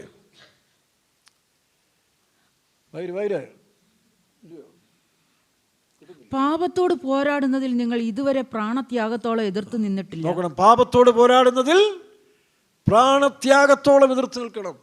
ഒരു സീൽ നമുക്ക് വേണം. അത് മറ്റുള്ളവൻ്റെ കുറ്റവും കുറവും കണ്ടുപിടിക്കാൻ പോകാതെ, കർത്താവ് എന്നോട് പോരാടുന്ന ജഡത്തിൻ്റെ, സ്വയത്തിൻ്റെ ഇത് അല്ലെങ്കിൽ സാത്താൻ്റെ ശക്തിയെ ജയിക്കണം. ഇൻഡിവിജ്വലായിട്ട് നമുക്ക് ജയം പ്രാപിക്കണം. അയലോക്കാരൻ ജയിച്ചാൽ നമുക്ക് തന്നെ കിട്ടും, ഇല്ലേ? നിങ്ങൾ പഠിച്ചുകൊണ്ടിരിക്കുമ്പോൾ എൻ്റെ കൂട്ടുകാരൻ ജയിച്ചു എന്ന് പറഞ്ഞുകൊണ്ട് പോകും. ഓ, എൻ്റെ കൂട്ടുകാരൊക്കെ ജയിച്ചു, നീയോ? ഞാൻ തോറ്റുപോയി. നിനക്കെന്നെ ലാഭം, ഇല്ലേ? അപ്പോൾ നാം ജയിക്കണം. ഇനി ജയാളികളുടെ കാലം വരികയാണ്. നാം തീരുമാനിച്ചാൽ, എനിക്കൊരു ജയാളിയാണെന്ന് ഞാൻ തീരുമാനിക്കണം. ഞാൻ തീരുമാനിച്ചെങ്കിൽ ഒരു മയക്കുമരുന്നിലേക്ക് പോകത്തുള്ളൂ. ഒരു സ്ത്രീയോട് എനിക്ക് അപേക്ഷ ഉണ്ടാകാൻ ഞാൻ തീരുമാനിക്കണ്ടേ? എനിക്ക് അപേക്ഷ വേണ്ടെന്ന് വെച്ചാൽ തീർന്നു. മദ്യത്തോട് എനിക്ക് വേണ്ടെന്ന് വെച്ചാൽ തീർന്നു. ഇല്ല, ഞാൻ രക്ഷിക്കപ്പെടുന്നതിന് മുമ്പ് ചിലത് വേണ്ടാന്ന് വെച്ചിട്ടുണ്ട്. പക്ഷേ വേണ്ടാന്ന് വെക്കുന്നത് തന്നെ ചിലത് കയറി വന്നിട്ടുമുണ്ട്. പക്ഷേ അതിനാണ് പരിശുദ്ധാത്മാവ് നമ്മെ സഹായിക്കുന്നത്. ആ പരിശുദ്ധാത്മാവിൻ്റെ സഹായം നിങ്ങൾ ആവശ്യപ്പെടണം. എങ്കിൽ മാത്രമേ എല്ലാത്തെയും ജയിക്കാൻ കഴിയുള്ളൂ. പിന്നെ നമ്മൾ അതിലേക്ക് ആഗ്രഹിക്കരുത്. നമ്മൾ തന്നെയാണ് നമുക്ക് ദോഷം വരുന്നത്. നമുക്ക് നാമേ പണിവത് നാഗം നരകവും നമ്മളൊന്ന് ഉറച്ച് തീരുമാനിച്ച് എനിക്കത് വേണ്ട എന്ന് തീരുമാനിച്ചാൽ ദൈവം ആമേൻ പറയും, കർത്താവ് നമുക്ക് കൃപ തരികയും ചെയ്യും. ഇത് നമ്മൾ പറയുമ്പോൾ തന്നെ മനസ്സിൻ്റെ അകത്ത് ഇച്ചിരി കിടക്കട്ടെ. അതാണ് രാഗമോഹങ്ങൾ. ക്രിസ്തുവേശുള്ളവർ പാപത്തെ ക്രൂശിക്കുന്നുണ്ട്, പക്ഷേ രാഗമോഹങ്ങൾ അതിങ്ങനെ ഇച്ചിരി കിടത്തോട്ടെ. ചില അത്യാവശ്യ കാര്യത്തിനെ കൊള്ളാം, ഇച്ചിരി കാര്യസാധ്യത്തിനൊക്കെ ഇച്ചിരി അങ്ങനെ സൂക്ഷിക്കുന്നതുകൊണ്ടാണ് ഇതിന് വിജയലാഭം വന്നത്. അതാണ് മോഹങ്ങൾ ജനിക്കുമാറ്. റോമാലേഖനം 13 വായിക്കുന്നു, മോഹങ്ങൾ ജനിക്കുമാറ് ജഡത്തിനായി ചിന്തിക്കുക. അപ്പോൾ ചിന്തയാണ് ശ്രദ്ധിക്കേണ്ടത്. ഈ ചിന്തയിൽ കയറി വരുന്നതിന് മുമ്പ് തട്ടിക്കളഞ്ഞേക്കണം. പക്ഷേ പെട്ടെന്നൊന്നും സാധിക്കുകയില്ല. പ്രാക്ടീസ് ചെയ്യണം. ഏത് കാര്യം നമ്മൾ പ്രാക്ടീസ് ചെയ്യുന്നില്ലേ? സൈക്കിൾ ഓടിക്കാൻ പ്രാക്ടീസ് ചെയ്യുന്നില്ലേ? കാർ ഓടിക്കാൻ പ്രാക്ടീസ് ചെയ്യുന്നില്ലേ? അങ്ങനെയെങ്കിലും ഒരു ജയകരമായ ജീവിതത്തിന് വേണ്ടി നമ്മുടെ മനസ്സിനെ പ്രാപ്തരാക്കി മാറ്റുക. ഇതാണ് ഈ അവസരങ്ങൾ നമ്മൾ ചിന്തിക്കേണ്ടത്. സാധിക്കും. നമ്മൾ തീരുമാനിച്ചാൽ ദൈവം കൃപ തരും, പരിശുദ്ധാത്മാവ് നമ്മളെ സഹായിക്കും. അപ്പോൾ എന്ത് ചെയ്യണം? പാപത്തോട് പോരാടുന്നതിൽ പ്രാണത്യാഗത്തോളം എതിർത്ത് നിൽക്കണമെന്നാണ്. പ്രാണം പൊക്കോട്ടെ, പ്രാണം പോയാലും സാരമില്ല, പാപത്തെ പോരാടി ഞാൻ ജയിക്കുന്നവനായി തീരണം. യേശുവിനെ നോക്കി, യേശുവിനൊരു വൈരാഗ്യമുണ്ടായിരുന്നു. അവൻ ആലയത്തിലേക്ക് ചെന്നപ്പോൾ യോഹന്നാന്റെ സുവിശേഷം 2-ാം അധ്യായത്തിൽ യേശു ആലയത്തിൽ ചെന്നപ്പോൾ അവിടെ 3 കാര്യങ്ങൾ ആവശ്യമില്ലാതെ ഉണ്ട്. ആലയത്തിൽ കാണപ്പെടാൻ പാടില്ലാത്ത 3 കാര്യങ്ങൾ എന്തൊക്കെയാണ്? കാള, ആട്, പ്രാവ്. ഈ 3 കാര്യങ്ങൾ യേശു തുരത്തി എന്നാണ് പറയുന്നത്. പ്രാവിന് ചിലപ്പോൾ നല്ല കാര്യങ്ങളാണ് പറയുന്നെങ്കിൽ അവിടെ പ്രാവിനെ അസ്ഥാനത്താണ്. അതിന് ആത്മീയ വ്യാഖ്യാനം എന്ന് പറഞ്ഞാൽ കാളയും ആടും എന്നൊക്കെ പറയുന്നത് ജഡത്തിൻ്റെ കാര്യങ്ങളാണ്. ജഡം അതാണ് ഈ കാളയും ആടും. മറ്റൊന്ന് പ്രാവെന്ന് പറയും. പ്രാവിനൊരു കാര്യം നിഷ്കളങ്കത എന്ന് പറഞ്ഞാൽ ഈ നിഷ്കളങ്കർക്ക് ചില സ്വയമുണ്ട്. ഞാനൊരു കുഞ്ഞു വിശുദ്ധനാണ്, ഞാൻ ആർക്കും ഒരു ദോഷവും ചെയ്യുന്നില്ല, അങ്ങനെ ഞാൻ പറയുന്നൊരു കൂട്ടരാണ് നിഷ്കളങ്കർ. ബുദ്ധിയില്ലാത്ത പൊട്ടപ്രാവെന്ന് പറയത്തില്ലേ? എല്ലാ പ്രാവും അല്ല, ബുദ്ധിയില്ലാത്ത എഫ്രൈം, ബുദ്ധിയില്ലാത്ത അവരെപ്പോഴും തന്നെ പ്രശംസിക്കും, മക്കളെ പ്രശംസിക്കും, അല്ലെ കുടുംബത്തെ പ്രശംസിക്കും. എന്താ പിന്നെ തളത്തുകാലയിൽ അങ്ങനെ വരാറുണ്ടോ? വല്ലപ്പോഴും ഒരു അഭിമാനമല്ലേ ഞങ്ങൾ ക്രൂശിക്കണം. അതാ ബെന്നി ക്രൂശിച്ചുകൊണ്ടിരിക്കുക. ബെന്നിയെ പലരും ക്രൂശിച്ചു അല്ലയോ? പക്ഷേ അതാണ് നമ്മുടെ ജീവിതത്തിൽ പ്രശംസകൾ വരും. നിങ്ങൾ ഇന്നാരാണ്, ഇന്ന കുടുംബത്തിൽപ്പെട്ടാണ്, ഞങ്ങൾക്ക് ഇന്നാരൊക്കെ ഉണ്ട്, ഞങ്ങൾ വിചാരിച്ച പലതും നടക്കും ഇല്ലയോ? കുറച്ചോളം പേര് അച്ചാൻ പറഞ്ഞ പോലെ ഞങ്ങളുടെ കുടുംബത്തിലൊരുത്തിനെ തൊട്ടാൽ ഞാൻ ചോദിച്ചു, അച്ഛൻ ഏത് ആത്മാവിലെ പറയുന്നത്? പിന്നെ താനും പശ്ചാത്തപിച്ച് മാനസാന്തരപ്പെട്ടു. ഞാൻ പറഞ്ഞു, കുഞ്ഞുങ്ങളെ കൊണ്ട് ബലിയാക്കരുത്. കുഞ്ഞുങ്ങളെ ഇത്രയും വളർത്തിയെടുത്തതിന് ശേഷം നടുറോടി കൊണ്ടുപോയി മറ്റുള്ളവരുടെ കത്തിക്ക് ഇടയാക്കരുത്. അങ്ങോട്ടും ഇങ്ങോട്ടും പുള്ളി അത് മനസ്സിലാക്കി പുള്ളി തിരിഞ്ഞു. അതിനുശേഷം താൻ വളരെ ആത്മീയനായി ജീവിക്കുന്നുണ്ട്. ഇത് വിദേശത്തൊന്നുമല്ല, കുമളിയിൽ നടന്നൊരു സംഭവമായിട്ട് പോട്ടെ. അപ്പോൾ ആ തിരിച്ചറിവ് നമുക്കുണ്ടാകുക. അപ്പോൾ പാപത്തോട് പോരാടുന്നതിൽ യേശു എന്ത് ചെയ്തു? ഒരു ചാട്ടയുണ്ടാക്കി. ഏതാ ചാട്ട? വചനം. ദൈവത്തിൻ്റെ വചനമായ ചാട്ടയുണ്ടാക്കി നാം ഇതിനെല്ലാം പുറത്താക്കണം. അതിനൊരു വൈരാഗ്യം വേണം. അതുകൊണ്ടാണ് ശിഷ്യന്മാർ വന്നത്. അവൻ്റെ എരിവ് കാണുന്നവന് നെഞ്ചത്ത് കയറാനുള്ള എരിവല്ല, കണ്ടവൻ്റെ കാര്യം പറഞ്ഞു നടക്കുന്നതല്ല, അല്ല വേറൊരു ആപ്പ് വെച്ചുകൊണ്ട് നടക്കുന്ന എരിവല്ല. എനിക്കൊരു വിശുദ്ധനായി ജീവിക്കണം. അതിന് പരിശുദ്ധാത്മാവ് സഹായിക്കും. നമ്മൾ തീരുമാനിച്ചാൽ മതി. വായിച്ചേ, അവൻ്റെ എരിവ്. അപ്പോൾ അവൻ്റെ ശിഷ്യന്മാർ നിന്റെ ആലയത്തെക്കുറിച്ചുള്ള എരിവ് എന്നെ തിന്നുകളയുന്നു. യോഹന്നാന്റെ സുവിശേഷം 2-ാം അധ്യായം 17 എരിവെന്ന് പറഞ്ഞ സീൽ, ഒരു വൈരാഗ്യം വേണം അല്ലേ? നമുക്കറിയാം, ഈ കഴിഞ്ഞ നെഹ്റു ട്രോഫി ഞങ്ങളുടെ നാട്ടിൽ നിന്നൊരു വള്ളക്കളിയാണ്. അപ്പോൾ ഒരുത്തരം എന്നോട് ചോദിച്ചു, എങ്ങനെയാണ് കഴിഞ്ഞ പ്രാവശ്യം അവരെ പരാജയപ്പെടുത്തി. അപ്പോൾ നമ്മുടെ നാട്ടുകാരനോട് ഞാൻ ചോദിച്ചു, കഴിഞ്ഞ പ്രാവശ്യം മൈലൂട്ട് സെക്കൻഡിലാണ്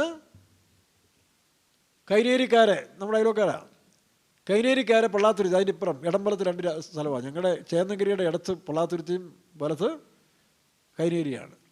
ഇപ്പോൾ രണ്ടും നമുക്ക് അവിടെ ആളുണ്ട്.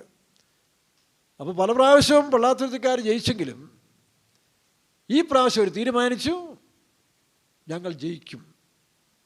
അവർ തീരുമാനിച്ചു. അതിനെന്ത് ചെയ്യുന്നു? 2 വള്ളക്കാരാണ്, UBCയും VBCയും. അപ്പോൾ ഫൈനൽ വന്നപ്പോൾ അവർക്ക് മനസ്സിലായ പള്ളാത്തുരുത്തി കൂടെ കടപിടിക്കണമെങ്കിൽ ലൂസേഴ്സ് ഫൈനലുള്ള കപ്പ് ഉപേക്ഷിക്കണം. നോക്കണം, ലൂസേഴ്സ് ഫൈനലിലെ കപ്പ് എന്ന് പറഞ്ഞാൽ ഫൈനലിനോട് തൊട്ട് കിടക്കുന്നതാണ്. അവരെന്ത് ചെയ്തു? ആ UBCയിലെ കുറേ പ്രധാന തുടച്ചിക്കാരും ഈ VBC കയറി ശക്തരായിന്ന് സെക്കൻഡുകൊണ്ടാണ് ജയിച്ചത്. അങ്ങനെ VBC. അപ്പം നമുക്കൊരു വൈരാഗ്യം വേണം, തീരുമാനിക്കണം, ജയിച്ചേ ഒക്കൂ. പാപത്തോട് നമുക്കില്ല, നാട്ടുകാരോടല്ല, ജാതിക്കാരോടല്ല, പക്ഷേ പാപത്തോട് പോരാടി ജയിക്കണം. ആ തീരുമാനം. അതിനൊരു സീൽ. അതാണ് യേശു ക്രിസ്തു തൻ്റെ മറ്റൊരു കാര്യം നമുക്ക് ബൈബിളുണ്ടല്ലോ. സംഖ്യാപുസ്തകത്തിൽ നമ്മൾ കാണുമ്പോൾ അവിടെ ഇസ്രായേൽ ജനങ്ങൾ സിത്തീമിൽ പാളയിറങ്ങി മോവാബ്യ, അതായത് യോർദാൻ്റെ അടുത്ത് വന്നിരിക്കുകയാണ്. യോർദാൻ്റെ അടുത്തുള്ള മോവാബ്യ ദേശത്തിൽ പാളയിറങ്ങിയപ്പോൾ മോവാബ്യ സ്ത്രീകൾ നല്ല ഫാഷൻ പരേഡുകളുള്ളവരാണ്. പുരിയൊക്കെ പിടിച്ച് ഇന്നത്തെ ചില പെണ്ണുങ്ങളെ പോലെ ഹെയർ സ്റ്റൈലൊക്കെ ചെയ്ത്, പിന്നെ കവിളത്തോടെ ചായം പൂശി, ഇല്ലാത്ത മെനക്കേട് പണി ചെയ്ത്, അത്യാവശ്യം ഡ്രസ്സ് മാത്രം ഇട്ടുകൊണ്ട് ഫാഷൻ കാണിക്കുന്നൊരു ജാതിയാണ്. അപ്പോൾ കള്ളപ്രവാചകൻ പറഞ്ഞു കൊടുത്ത്, നിങ്ങൾക്ക് ഈ ഭക്തിയൊന്നും ഉപേക്ഷിപ്പിക്കാൻ അവർ സാധിക്കില്ല, പക്ഷേ അവർക്കിതിനെയൊക്കെ വിളിച്ച് ആ സ്ത്രീകളൊക്കെ ആയിട്ട് പരിചയപ്പെടുത്തിയാൽ വിളിച്ച് പലപ്പോഴും ഒരു ചാപ്പാട് കൊടുക്കണം. ഞായറാഴ്ച ആരാധനയ്ക്ക് പോകാതിരിക്കാൻ നിങ്ങൾ മാമോദിസയ്ക്ക് വിളിച്ചു, അല്ലെങ്കിൽ മറ്റ് ഫംഗ്ഷൻ വിളിച്ചു, നല്ല ബിരിയാണി, നെയ് ബിരിയാണി, അല്ലെങ്കിൽ ചെമ്പ് ബിരിയാണി, എന്തോ തമ്പ് ബിരിയാണി, ഇതൊക്കെ ഉണ്ടല്ലോ, ഉണ്ടാക്കുന്ന ദിവസമാണെന്ന് അതിൻ്റെ മണം പിടിപ്പിച്ചുകൂടെ ഇവർ ചിലർ, എല്ലാവരും ഒന്നുമല്ല, ചില മണ്ടന്മാർ വരും. അങ്ങനെ കുറേ മണ്ടന്മാരിൽപ്പെട്ട ഒരുത്തിന് ഇവരുടെ വീട്ടിൽ പോയി ഊണും കഴിച്ച് മരുന്നും കഴിച്ച് സംസാരിച്ച് ഇങ്ങനെ ആത്മീയം കളഞ്ഞു പോയ കൂട്ടത്തിൽ പെണ്ണുങ്ങളുമായിട്ട് ബന്ധപ്പെടാൻ തുടങ്ങി. അങ്ങനെ ഒരുത്തിയെ വിളിച്ചുകൊണ്ട് പാളയത്തിൽ വന്നു. ഇസ്രായേൽ പാളയത്തിൽ വന്ന് ധൈര്യം നോക്കണം. ഈ പാപം ചെയ്യാൻ വലിയ ധൈര്യം. നിങ്ങൾ കണ്ടില്ലേ, തെറ്റായ കാര്യം ചെയ്യാൻ എന്തോ ഒരു ധൈര്യമായി. ഈ സോഷ്യൽ മീഡിയയിലും കാണുന്നില്ലേ, കള്ളം പറയാൻ നേതാക്കന്മാർ പോലും എന്തോ ഒരു ധൈര്യം കാണിക്കുന്നത്. നമ്മുടെ സ്ഥലത്തില്ലേ, ഈ കാലത്തിലല്ലേ നേതാക്കന്മാർ എത്ര പൊട്ട കള്ളവായ്പന്മാർ പറയുന്നത്? എന്താ ധൈര്യമെന്ന് നോക്കി. അത് അവരല്ല, അവരിൽ വ്യാപരിക്കുന്ന ഈ ലോകത്തിൻ്റെ ശക്തിയാണ്, ഈ ലോകത്തിൻ്റെ ജ്ഞാനം. അപ്പം അങ്ങനെ വന്നപ്പോൾ മോശ വിറച്ചുപോയി. പാവം വലിയപ്പന്മാരെല്ലാം വിറച്ച് നിൽക്കുക, എന്നാ ചെയ്യാൻ, ഇനി എന്താ സംഭവിക്കാൻ പോകുന്നു? പക്ഷേ കൊച്ചുമകൻ, പണ്ട് പുരാണത്തിൽ പറയുന്ന പോലെ അഭിമന്യു ഉണ്ടായതുപോലെ ഒരാവേശം ഇല്ലേ? കുരുക്ഷേത്ര യുദ്ധത്തിൽ, ആ കഥ ഞാൻ വായിച്ചിട്ടുണ്ട്, കഥയാണെങ്കിലും കഥയിൽ കാര്യങ്ങളുണ്ട്. കുരുക്ഷേത്ര യുദ്ധത്തിൽ അപ്പന്മാരും ചേട്ടന്മാരും എല്ലാം വലിയപ്പമെല്ലാം ഭയന്ന് വിറച്ച് നിൽക്കുകയാണ്. അപ്പോൾ അഭിമന്യു ധൈര്യത്തായിട്ട് പത്മവ്യൂഹത്തെ ഭേദിച്ചുകൊണ്ട് അകത്തേക്ക് കയറി, ചതിവല കൊന്നുകളഞ്ഞ്. അവൻ്റെ ആ ധൈര്യം എന്ന് പറഞ്ഞ പോലെ പത്മവ്യൂഹത്തെ ഭേദിച്ചെന്ന അഭിമന്യാണ് ആ കുരുക്ഷേത്ര യുദ്ധത്തിലെ ഏറ്റവും വലിയ ഹീറോ, അർജുൻ്റെ മകനാണ്. അപ്പോൾ അവനോട് ചോദിച്ചു, നിനക്കെന്താണ് ഈ ധൈര്യം? നീ കൊച്ചു പയ്യനല്ലേ, നിനക്കിത് ജയിക്കുമോ? അവൻ പറഞ്ഞിട്ടെന്നറിയാം, എൻ്റെ അപ്പനാരാന്നറിയാമോ, എൻ്റെ പിതാമഹൻ ആരാന്നറിയാമോ, ഇന്നാരാരാന്നറിയാമോ? അതാണ് നമ്മുടെ സാക്ഷ്യം.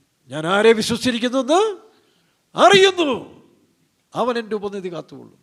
അതാണ് നമ്മുടെ ധൈര്യം.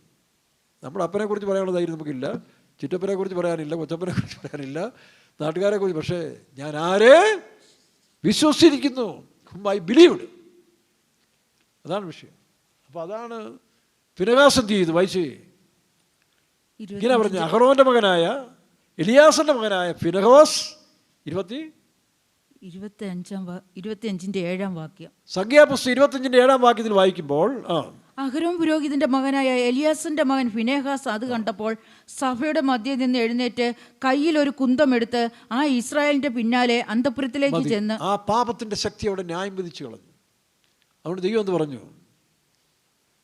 ഫിനെഹാസ് എനിക്ക് വേണ്ടി കാണിച്ച തീഷ്ണത. വായിച്ചേ 11-ാം വാക്യം, ഞാൻ എൻ്റെ തീഷ്ണതയിൽ ഇസ്രായേൽ മക്കളെ സംഹരിക്കാതിരിക്കേണ്ടതിന് അഹരോൻ പുരോഹിതന്റെ മകനായ എലിയാസിന്റെ മകൻ ഫിനെഹാസ് അവരുടെ ഇടയിൽ എനിക്ക് വേണ്ടി തീഷ്ണതയുള്ളവനായി. അപ്പോൾ ചില തീഷ്ണതയുടെ മുമ്പിൽ പ്രോട്ടോക്കോളൊന്നും വലിയ വിഷയമൊന്നുമില്ല. അവിടെ നടത്തിപ്പോൾ പ്രോട്ടോക്കോൾ എന്ന് പറഞ്ഞാൽ പോയി പണി നോക്കാൻ പറയും ദൈവം. എടാ, അവൻ എനിക്ക് വേണ്ടി കാണിച്ചത്, അവിടെ അവൻ നിമിത്തമായി ഇപ്പം നിൻ്റെയൊക്കെ ഉടുപ്പ് ഇപ്പം ഇട്ടിരിക്കുന്നത്. അഹരോനേ, എലിയാസറേ, നിൻ്റെ ഉടുപ്പ് ഊരാഞ്ഞതിൻ്റെ കാരണം നിൻ്റെ കൊച്ചുമകൻ്റെ തീഷ്ണതയാണ് ഇപ്പം നിൻ്റെയൊക്കെ ഉടുപ്പ് നിൽക്കുന്നത്. ഇന്ന് പറഞ്ഞ പോലെ ഏത് സഭകളിലും ഏത് ബന്ധുക്കോസിലും രാഷ്ട്രീയത്തിലൊക്കെ ചില ആളുകൾ എഴുന്നേറ്റ് ചില ഉത്സാഹം കാണിക്കുമ്പോൾ ദൈവം അത് മാനിക്കും. നിങ്ങളുടനെ പ്രോട്ടോക്കോളും സൈനും വെച്ചുകൊണ്ട് ഇങ്ങനെ ലെൻസും വെച്ചുകൊണ്ട്, എടാ സീനിയർ മോസ്റ്റായി ഇന്നാരും ഇരിക്കുമ്പോഴാണോ യവൻ കയറി ആളാകുന്നത്? ഇല്ലയോ? പണ്ട് ഞാൻ 3 സ്റ്റേറ്റ്സിൻ്റെ ഇത് 88-ൽ ദൈവം തന്ന വിഷയം അത് പഠിച്ച് പാസ്റ്റർ ജേക്കബിന് അയച്ചു കൊടുത്തു. അദ്ദേഹം പ്രതി പഠിപ്പിച്ചു പോകും, ധൈര്യമായിട്ട് പഠിപ്പിച്ചോളാൻ മതി, ഇത് സത്യമാണെന്ന് പറഞ്ഞു. Pastor T Thomas, pastor Bobby, pastor KC Varees, pastor Ernest. അപ്പോൾ കേരളത്തിൽ 2 അച്ചായന്മാർ വന്ന് പോയി, ഇന്നലെ വന്ന പയ്യനാണ് ഇതൊക്കെ പറയും, ഇതുവരെയും പഠിപ്പിക്കാത്ത കാര്യങ്ങൾ. സക്കറിയാപ്പച്ചനെടുത്ത് മാട്ടിക്കളഞ്ഞു. സക്കറിയാപ്പച്ചൻ പറഞ്ഞു, എന്നെ വിളിച്ച്, എന്താ ചെറിയാകുഞ്ഞ്? ഞാൻ കാണിച്ചു, പാസ്റ്റർ ജേക്കബ് ഇത് അനുമാനം. എന്നാൽ ഇനി ഒരുത്തിനെയും പേടിക്കണ്ട, ധൈര്യമായിട്ട് പഠിപ്പിച്ചോളാൻ പറഞ്ഞു. ഇന്നുവരെയും പഠിപ്പിച്ച് വരികയല്ലേ. അപ്പോൾ എന്ന് പറഞ്ഞ പോലെ ചില സമയത്തിൽ നിങ്ങൾ ചിലരെ എഴുന്നേൽപ്പിക്കുക. അത് സമൂഹത്തിനോ സഭയ്ക്കോ ദോഷമായിട്ടല്ലല്ലോ, സത്യത്തിന് വേണ്ടി ആയിരിക്കും. അവിടെ നിൽക്കണം, അവിടെ കൂരിപ്പോരുത്, അവിടെ പ്രതിരോധം ആവശ്യമാണ്. ഉടനെ എന്തെങ്കിലും ലാഭത്തിന് വേണ്ടി അങ്ങ് കുരിഞ്ഞു കൊടുക്കരുത്. അങ്ങനെ കുരിഞ്ഞു കൊടുത്താൽ നിൻ്റെ പ്രതിരോധം നഷ്ടപ്പെടും, നീ രോഗിയാകും. ആയുസ് മുമ്പേ പല വേലക്കാരും ചാകുന്നത് അതുകൊണ്ടാണ്. ഒന്ന് പാപത്തോട് പോരാടുന്നതിൽ ചില നടത്തിപ്പെന്നൊക്കെ പറയുന്നത് എല്ലാം ഒന്നും അങ്ങനെ ദൈവഹിതമല്ലായിരിക്കാം. സീനിയർ മോസ്റ്റുകളാണെന്ന് പറഞ്ഞിട്ട് കാര്യമൊന്നുമില്ല. കാരണം ഏലിയുടെ കാര്യം നമ്മൾ പഠിക്കുന്നുണ്ടല്ലോ. ഏലി ആയിരുന്നല്ലോ ഏറ്റവും വലിയ ടോപ്പ് സീനിയർ മോസ്റ്റ്, 90 വയസ്സുള്ള അപ്പച്ചൻ. പിന്നെ ആരാ? 2 സെൻറ്ററിൻ്റെ ചുമതല എന്ന് പറഞ്ഞ പോലെ 2 വീരന്മാരായിരുന്നു മക്കൾ, ഫിനെഹാസും ഒപ്നിയും ഇല്ലേ? അവരവിടെ അടക്കി വാഴുന്ന സമയത്ത് തമ്പുരാനൊന്നും മനസ്സ് തുറക്കാൻ ഒരുത്തരില്ല അവിടെ. ഈ പറഞ്ഞ കസേരയിൽ ഇരുന്നുകൊണ്ട് ഈ അഹങ്കാരം കാണിക്കുന്ന പുള്ളികളോടൊന്നും ദൈവത്തിന് ഇടപെടാൻ ഇഷ്ടമല്ല. അദ്ദേഹം വളരെ വിഷമിച്ച് ബുദ്ധിമുട്ടിയിരിക്കുമ്പോഴാണ് ആരോൻ എത്ര വയസ്സുണ്ടാ? 14-17 വയസ്സുള്ള ഒരു പയ്യനെ ആലയത്തിൽ കൊണ്ടുവന്ന് നേർച്ച കോഴിയായിട്ട് വെച്ചിരിക്കുകയാണ്. അത് ആറുകൂടാ. ഈ മുഴു ദുർമാർഗികളും പിന്മാറ്റികളുടെയും ഇടയ്ക്കാണ് ആരെ വിട്ടിരിക്കുന്നത്? ഈ കൊച്ചനെ ആരെങ്കിലും വിടുവോ? ഇല്ലേ? ആരെങ്കിലും വിടുവോ? പക്ഷേ ആ സ്ത്രീയും കുടുംബം വിശ്വാസത്തോടെ ദൈവത്തെ ഏൽപ്പിച്ചത്, അല്ല മനുഷ്യനല്ല. അത് ദൈവത്തെ ഏൽപ്പിച്ചുകൊണ്ട് ദൈവം സൂക്ഷിക്കും. അവിടെയുള്ള ഏലിയുടെയിലും ഓഫനിയുടെയിലും അല്ല. കൊച്ചൻ രാവിലെ വൈകിട്ട് എന്ത് ചെയ്തു? അപ്പച്ചന്മാരെ കണ്ട് വണങ്ങി വിഷ് ചെയ്ത് സന്തോഷമായിട്ട് തിരിയെല്ലാം കിടത്തി രാത്രി കിടന്ന് ഉറങ്ങാൻ നേരത്ത് തമ്പുരാനോട് ചെന്നു. രാത്രി ദൈവത്തിന് മനസ്സ് തുറക്കാൻ ഒരുത്തനെ കിട്ടുന്നില്ല. എപ്പോഴാണ് നിഷ്കളങ്കനായ ഒരു കൊച്ചനെ കിട്ടിയത്. ഞാനൊക്കെ ഓർത്തു, എൻ്റെ ദൈവമേ, അവനന്നത് കേട്ട് പിന്മാറി ഓടിപ്പോയെന്ന് എന്ത് ചെയ്തന്നെ. അതുപോലുള്ള ഡയലോഗാണ് തമ്പുരാൻ പറഞ്ഞു കേൾപ്പിച്ചു. ആരെക്കുറിച്ച്? ഈ സീനിയർ മോസ്റ്റായ ഏലിയെക്കുറിച്ചും മക്കളെക്കുറിച്ചും വലിയ പോസ്റ്റിലിരിക്കുന്ന പുള്ളികളുടെ തെറ്റുകളല്ലേ കൊച്ചനോട് പറഞ്ഞു കൊടുക്കുക. ദൈവം പറഞ്ഞു കൊടുക്കുക. അപ്പോൾ ദൈവം പറഞ്ഞ ദൈവത്തിന് പരിഹാരമുണ്ട്. യവനെയൊക്കെ ഞാൻ നശിപ്പിച്ച് കളയും, ആ കുടുംബത്തിൽ ഒരുത്തിനെ ഞാൻ സേവിച്ചു. അതുപോലുള്ള അഹന്തയാണ്, ആ ദുർമാർഗമാണ് എന്നോട് ഇവന്മാരൊക്കെ ചെയ്തത്. സഭക്കാരൊക്കെ ഓർത്തോളം കേട്ടോ. രഹസ്യമായിട്ടും തന്ത്രപരമായിട്ടും ഗ്രൂപ്പ് കൂടി ചില പണിയൊക്കെ ഒപ്പിക്കുമ്പോൾ തമ്പുരാനോട് ലിസ്റ്റ് ഇടും. ചിലപ്പോൾ തലമുറ പോലും അനുഭവിക്കേണ്ടി വരും. ഇന്ന് വേലക്കാരില്ല കിടന്നില്ല, ഇവിടെ കിടന്ന് മാന്യന്മാരായിട്ട് ജീവിക്കേണ്ടവനൊക്കെ പുറത്ത് പോയിട്ട് ഇപ്പോൾ കിടന്ന് തത്തരപുത്ര കളിക്കുക. ആ ഗതിയായിട്ട് എനിക്ക് നിങ്ങൾക്ക് വരരുത്. സൂക്ഷിച്ചോണം. അവിടെ സീനിയോറിറ്റി പറഞ്ഞും അഹങ്കാരം പറയുന്ന വേലക്കാരും വിശ്വാസം സൂക്ഷിച്ചോണം. വൈകിട്ട് കർത്താവ് കൊച്ചനോട് സംസാരിക്കുക. എല്ലാ കാര്യം തുറന്നു. നിങ്ങൾ വായിച്ച 1 ശമൂവേൽ 2-3 അധ്യായം വായിച്ചാൽ മതി. 1 ശമൂവേൽ ചാപ്റ്റർ 2, 2 and 3 ഈ ചരിത്രം അതിനകത്തുണ്ട്. അപ്പോൾ സീനിയോറിറ്റിയും പ്രോട്ടോക്കോളും ചില സമയത്ത് തമ്പുരാൻ വിഷയമൊന്നുമല്ല. ആര് സത്യത്തിന് വേണ്ടി നിൽക്കുന്നു, അങ്ങനെ നിൽക്കുമ്പം പല പ്രശ്നം ഉണ്ടാകുന്നേ. എല്ലാ കാലത്തും ഈ സത്യത്തിനെതിരായിട്ട് പുരോഹിതന്മാരും മഹാപുരോഹിതന്മാരും ശാസ്ത്രിമാരും ഗവൺമെൻറ്റും ഒക്കെ എതിരായിട്ട് നിന്നിട്ടുള്ളൂ. അപ്പോൾ അതെല്ലാം തരണം ചെയ്ത് പോകേണ്ട സമയമുണ്ട്. പരിശുദ്ധാത്മാവിൻ്റെ കറക്റ്റ് നടത്തിപ്പ് നമുക്കുണ്ടാണ്. തന്നിഷ്ടം കാണിക്കരുത്, അഹങ്കാരം കാണിക്കരുത്. പരിശുദ്ധാത്മാവിനോട് ചേർന്ന് പോകാമെങ്കിൽ അവർ വിജയമാക്കി തരും. എൻ്റെ അനുഭവത്തിൽ എനിക്കത് സാക്ഷിയുണ്ട്. അതുകൊണ്ടാണ് പറയുന്നത്. പല സ്ഥലത്തുണ്ടായ പ്രതികൂല സാഹചര്യങ്ങൾ ഇതിനകത്തുനിന്ന് തന്നെ വന്നപ്പോഴും നിസ്സാരമായിട്ടതൊക്കെ തരണം ചെയ്യാൻ ദൈവം എന്നെ സഹായിക്കും. ഈ അടുത്ത സമയത്ത് ഞാൻ പറഞ്ഞില്ല, ഒരു സംഭവം ഉണ്ടായല്ലോ. കഴിഞ്ഞ ദിവസം ഇന്നലെ നമ്മുടെ രാജു ബ്രദർ അവിടെ ഒരു പൈപ്പ് നന്നാക്കിക്കൊണ്ടിരിക്കും മേളിൽ. അതാ 3-ാം നിലയുടെ നമ്മുടെ ടാങ്കിൻ്റെ മേളിൽ. എനിക്കൊരു കാര്യമുണ്ട്, ഒരു പണി തീർക്കണമെന്ന് ചോദിച്ചാൽ അപ്പോൾ തീർത്തോണം, പിന്നെ ബാക്കി ഇടരുത്. അങ്ങനെ ഒരു സ്പിരിറ്റുണ്ട്. അപ്പോൾ രാജു ബ്രദറിൻ്റെ പകുതി പണി ചെയ്തപ്പോൾ എനിക്ക് മനസ്സിൽ ഇനി ശകലങ്ങളുണ്ട്. അത് ഞാൻ പറഞ്ഞില്ല പുള്ളിയോട്. അപ്പോൾ ഞാൻ തന്നെ ആ ഓസ് ഫിറ്റ് ചെയ്യാൻ വേണ്ടി, അതും രാവിലെ വെറും വയറ്റിലും ക്ഷീണമൊക്കെ ആയിട്ട് രാത്രി ഉറക്കമില്ലായിരുന്നു. എന്നാലും തീർക്കണമെന്ന് ദൈവം തീർക്കുന്ന ഒരു ആത്മാവാണ്. ഞാൻ കയറി, എന്തോ ഒരു പോരാട്ടം തുടങ്ങി. ഞാൻ കയറി ആ ടാങ്കിൻ്റെ അവിടെ ഇരുന്നുകൊണ്ട്, ഇത്രയും 1.5 അടിയല്ലേ ഉള്ളൂ, അവിടെ ഇരുന്നുകൊണ്ട് ഇങ്ങനെ ആയിരുന്ന സമയത്തിൽ പെട്ടെന്നൊരു കറുത്ത അന്തരീക്ഷം, ഒരു ക്ലൗഡി അന്തരീക്ഷം വന്നു. സാത്താൻ എന്നോട് സംസാരിച്ചു, നിന്നെ ഞാനിപ്പോൾ തള്ളി താഴെയിട്ട് കൊന്നുകളയെന്ന് പറഞ്ഞു. നീ എൻ്റെ ശത്രുവാന്ന് പറഞ്ഞു. എനിക്കൊരു നിമിഷം എന്താ സംഭവിച്ചതെന്ന് എനിക്കറിയില്ല. പക്ഷേ ഒരു അദൃശ്യകരം ദൈവത്തിൻ്റെ ആത്മാവിനെ പൊക്കി താഴെ കൊണ്ട് നിർത്തി. അപ്പോൾ ഇതാണ് ദൈവത്തിൻ്റെ കരം. പണ്ടും ഒരിക്കൽ ഞാനിങ്ങനെ ഒരു ചെറിയൊരു ഗിഡ്നസ് പോലെ മയങ്ങി, ഇതിൻ്റെ പുറത്തും താഴെ വീണില്ല. കാലൊക്കെ ഒടിഞ്ഞു പോകേണ്ടതാണ്. തമ്പുരാൻ സൂക്ഷിച്ചു. അപ്പോൾ ഈ അന്ധകാര ശക്തികൾ നമ്മളെ പല വിധത്തിൽ നശിപ്പിക്കാൻ ശ്രമിക്കും. പക്ഷെ നമ്മുടെ ധൈര്യം, നിങ്ങളിലുള്ളവൻ ലോകത്തുള്ളവനേക്കാൾ വലിയവൻ. ചിലപ്പോൾ സമയമായെങ്കിൽ ചിലപ്പോൾ അങ്ങനെ മരിച്ചാലും കുഴപ്പമൊന്നുമില്ല. എങ്ങനെയാലും മരിച്ചു, അത് സംബന്ധിച്ചു. പക്ഷേ ദൈവത്തിൻ്റെ സമയമായില്ല. അപ്പോൾ ആ അനുഭവത്തിൽ ദൈവം സൂക്ഷിച്ചു. അപ്പോൾ ഇനി കുറച്ച് കാലം കൊണ്ടുണ്ടെന്ന് അതിൻ്റെ അർത്ഥം. അല്ല, അതോടെ തീർന്ന സമയമായിരുന്നെങ്കിൽ ചിലപ്പോൾ തീർന്നേനെ. ദൈവം യേശുവിനെ വിട്ടുകൊടുത്തില്ലേ? യേശുവിനെ അവസാനം ലോകമനുഷ്യൻ്റെ വിട്ടുകൊടുത്ത പോലെ ചിലപ്പം ആക്സിഡൻറ്റിലോ കെട്ടിടത്തിലും വെളിയിൽ അങ്ങനെ വീണാലും പോകുമ്പോൾ എന്ത് ചെയ്യണം? ഒടുക്കം നന്നായിരിക്കണം. ഏതാ എങ്ങനെ മരിക്കുന്നു, എങ്ങനെ അടക്കുന്നു എന്നുള്ളതല്ല. പണ്ട് ഞങ്ങളുടെ നാട്ടിലൊരു അച്ചായൻ മരിച്ചപ്പം മക്കൾ പറഞ്ഞു, അയ്യോ എന്നാ അടക്കമായിരുന്നു ഞങ്ങൾ അപ്പച്ചൻ്റെ. സ്വർണ്ണക്കുരിശ്, വെള്ളിക്കുരിശ്, മറ്റേ പിച്ചളക്കുരിശ്, 13 അച്ഛന്മാർ, 20ഓളം കന്യാസ്ത്രീകളെ. പക്ഷേ അടുത്ത ദിവസം അച്ഛൻ പറഞ്ഞു, ഒപ്പീസ് ഇല്ലാഞ്ഞെന്ന് പറഞ്ഞു. കപ്പയാട് പറഞ്ഞു, ഇവൻ എത്ര ഒപ്പീസ് ചെയ്താലും ഗുണമൊന്നുമില്ല, കാരണം ഇവൻ ജീവിച്ചപ്പോൾ ദൈവത്തിൻ്റെ വിരോധിയായിരുന്നു. അത് ഓർത്തോണം. അപ്പം അടക്കമല്ല വിഷയം, ഒടുക്കം നന്നായിരിക്കണം. ദൈവത്തിന് സ്തോത്രം. അപ്പോൾ പാപത്തോട് പോരാടുന്നതിൽ പ്രാണത്യാഗത്തോളം എതിർത്ത് നിൽക്കണം. അതുമാത്രമല്ല, നമ്മുടെ ജീവിതത്തിൽ നമുക്കെതിരായി പ്രവർത്തിക്കുന്നവർ ക്ഷമിക്കുന്ന ഒരു സ്പിരിറ്റ് ഉണ്ടായിരിക്കും. അതാണ് നമുക്കിവിടെ കണ്ടത്. ഏതാ അരിസോണയിൽ ആ മെമ്മോറിയൽ സർവീസിൽ കണ്ട ഏറ്റവും വലിയ വിഷയം. കത്തോലിക്കാ സഭയുടെ ചങ്ങനാശ്ശേരി ബിഷപ്പ് തോമസ് തറയിൽ അദ്ദേഹം പറഞ്ഞതാണ്, ഈ നൂറ്റാണ്ടിൽ കണ്ട ഏറ്റവും വലിയ സുവിശേഷ മഹായകവും ആ സുവിശേഷത്തിൽ പ്രഖ്യാപിച്ച യേശുക്രിസ്തുവിൻ്റെ വചനവും ചാർലി കാർക്കിൻ്റെ ക്രിക്കിൻ്റെ ഭാര്യ എറീക്ക ക്രിക്കിൽ നിന്നാണ് വെളിപ്പെട്ടെന്ന് പറഞ്ഞു. എല്ലാവരും സുവിശേഷം പറഞ്ഞെങ്കിലും ഒരു പടി മേളിൽ എറീക്ക ക്രിക്കിൻ്റെ സുവിശേഷമാണ് അവിടെ കൂടുതൽ വെളിപ്പെട്ടത്. എന്തായിരുന്നു? തൻ്റെ ഭർത്താവിനെ കൊന്നതായ ഘാതകന് റോബിൻസന് അവൾ ഹൃദയപൂർവ്വം ക്ഷമിച്ചു കൊടുത്തു. ഫാദർ, യേശു പറഞ്ഞ പോലെ, ഫാദർ ഫോർഗീവ് ദം. അവർ ചെയ്യുന്നത് അറിയായാൽ അവരറിയുന്നില്ല. എന്നിട്ട് ട്രംപിനോട് ആ സഹോദരി പറഞ്ഞു, അതിനെ തൂക്കിക്കൊള്ളല്ലേ, അവനോട് പ്രാർത്ഥിക്കാം, അവൻ യഥാസ്ഥാനപ്പെടും എന്ന് പക്ഷപാതവും ചെയ്തു. നോക്കട്ടെ, യേശു ക്രൂശിൽ കിടന്ന് പക്ഷപാതം ചെയ്ത പോലെ എറീക്ക ക്രിക്ക് അവന് ക്ഷമിച്ചു കൊടുത്ത് അവൻ്റെ ജീവന് വേണ്ടി പക്ഷപാതം ചെയ്തു. അമേരിക്കയിൽ തന്നെ രണ്ടു പേര് വിളിച്ചിട്ട് പറഞ്ഞു, പക്ഷേ ഈ സംഭവത്തോടു കൂടി ചില ആളുകൾ കൺഫസ് ചെയ്തിരിക്കുകയാണ്. ഇപ്പം തൻ്റെ അപ്പനെ കാറിടിച്ച് കൊന്ന ഒരു മനുഷ്യനെ കൊല്ലാൻ തന്നെ പ്ലാനിട്ടുകൊണ്ടിരുന്ന ഒരുത്തൻ ഏറ്റുപറഞ്ഞു, എറീക്ക ക്രിക്കിൻ്റെ സാക്ഷ്യം എൻ്റെ ജീവിതത്തെയും മാറ്റിമറിച്ചു, ഞാൻ അവനോട് ക്ഷമിച്ചു കൊടുത്തിരിക്കുന്നു. അങ്ങനെ 3-4 പേര് ഈ സാക്ഷ്യം കേട്ടിട്ട് എതിരാളിയെ ഉയർത്താൻ നടന്നവർ ക്ഷമിച്ചു കൊടുത്തു. അപ്പോൾ ക്ഷമിക്കുന്ന സ്നേഹം നോക്കണം, അതാണ് ക്രിസ്തു കാൽവരിയിൽ ആ സുവിശേഷം നോക്കി ഒറ്റ ദിവസം കൊണ്ട് മുഴുവൻ ലോകത്തിലും തൻ്റെ ഭർത്താവിനെ ദൈവത്തിന് കൊടുത്തപ്പോൾ, അല്ലെങ്കിൽ ഭർത്താവ് ദൈവസന്നിധിയിൽ ചേർന്നപ്പോൾ, തൻ്റെ സുവിശേഷം കൊണ്ട് മുഴുവൻ ലോകത്തെയും മാറ്റിമറിക്കാനിടയായി. ക്ഷമിച്ചു കൊടുത്തു. അപ്പം ക്ഷമിക്കുന്ന സ്നേഹം. രണ്ടാമത് എന്ത് ചെയ്യുന്നു?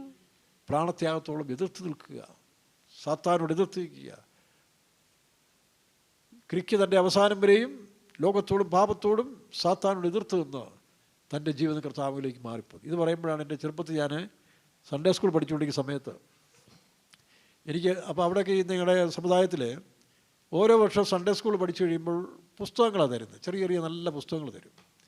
അന്ന് ജീവിച്ചിരുന്ന വിശുദ്ധന്മാരും വിശുദ്ധമതികളുമായ നല്ല സുവിശേഷ പ്രവർത്തകരും പുസ്തകങ്ങളാണ് തരുന്നത്. അതുകൊണ്ട് നമ്മളിവിടെയും ഞാൻ എല്ലാ സ്ഥലത്തും പുസ്തകങ്ങൾ വിതരണം ചെയ്യുന്നത്. സൺഡേ സ്കൂൾ ഒരു ഇതായിട്ട് എടുക്കണം. പണ്ട് കാലത്ത് ഇതൊന്നും ഇല്ലാത്ത സമയത്ത് വീട്ടിലെ പ്ലേറ്റൊക്കെ കിട്ടിയാൽ വലിയ അനുഗ്രഹമായിരുന്നു. ഇന്നിപ്പോൾ അതിൻ്റെ കാലം മാറി. അതുകൊണ്ട് നിങ്ങളുടെയും ഇതൊന്ന് മാറ്റി മറിക്കണം. ചില സഭകൾ ഇപ്പോഴും ഈ പ്ലേറ്റും സോസറും ഒക്കെയാണ് ഇപ്പോഴും കൊടുക്കുന്നത്. ആ കൾച്ചർ മാറ്റണം. നിങ്ങൾ കുഞ്ഞുങ്ങൾക്ക് നല്ല പുസ്തകങ്ങൾ വായിച്ചു കൊടുക്കുക. ഞാൻ 35-40 വർഷം കൂടി ഇരിക്കുന്ന മുമ്പ് നിങ്ങളറിയാമല്ലോ, ഈ കുമണിയിൽ തന്നെയും വാർഷികം നടക്കുമ്പോഴേ അല്ലെങ്കിൽ തന്നെയും പരദേശി മോക്ഷയാത്ര എന്ന് പറഞ്ഞ പുസ്തകം, അങ്ങനെ കുറേ നല്ല പുസ്തകങ്ങൾ, സാധു സുന്ദർ സിംഗ് എല്ലാം വിതരണം ചെയ്യും. ഇപ്പോൾ നമ്മൾ പ്രിൻ്റ് ചെയ്തേ അടിച്ചു കൊടുക്കുകയാണ്, സാമുവൽ മോറിസും മറ്റു പുസ്തകങ്ങളും. അങ്ങനെ നിങ്ങൾ വിശ്വാസികളും അയൽവക്കാർക്കൊരു പുസ്തകം വാങ്ങിച്ചുകൂടെ? മനസ്സിലാകുന്നത്?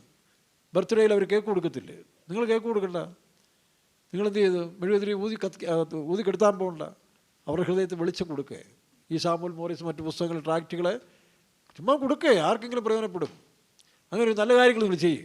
സൺഡേ സ്കൂളിൽ നിങ്ങൾ വാർഷികത്തിന് ചെയ്യുമ്പോൾ ഈ വോട്ട് പാത്രം കൊടുത്തുള്ള കാലം കഴിഞ്ഞു. വൃത്തികേടെല്ലാം കാണിക്കാതെ നല്ല ബുക്കുകളൊക്കെ വായിച്ച്, നമ്മുടെ മദ്രാസിൽ അടയാളം എന്തുമാത്രം നല്ല ബുക്സുകൾ അടിച്ചു വെച്ചിട്ടുണ്ട്.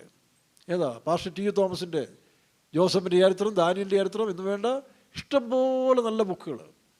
അതൊക്കെ കാശ് കൊടുത്ത് വാങ്ങിച്ചിട്ട് കൊടുക്കുക. ഇതെല്ലാം കാശ് വാങ്ങിച്ചിട്ട് സമ്പാദിച്ച് പിള്ളേരെ നശിപ്പിക്കാതെ. ഇപ്പോൾ എവിടെ പോകുന്നു പിള്ളേരെല്ലാം? തലയിരിഞ്ഞ് പോകുമല്ലേ? എല്ലാം ഇങ്ങനെ പിശുക്കി ദൈവത്തിന് കൊടുക്കത്തില്ല, വേലയ്ക്ക് കൊടുക്കത്തില്ല, അല്ലെങ്കിൽ സുവിശേഷത്തിനും അറിയിക്കത്തില്ല.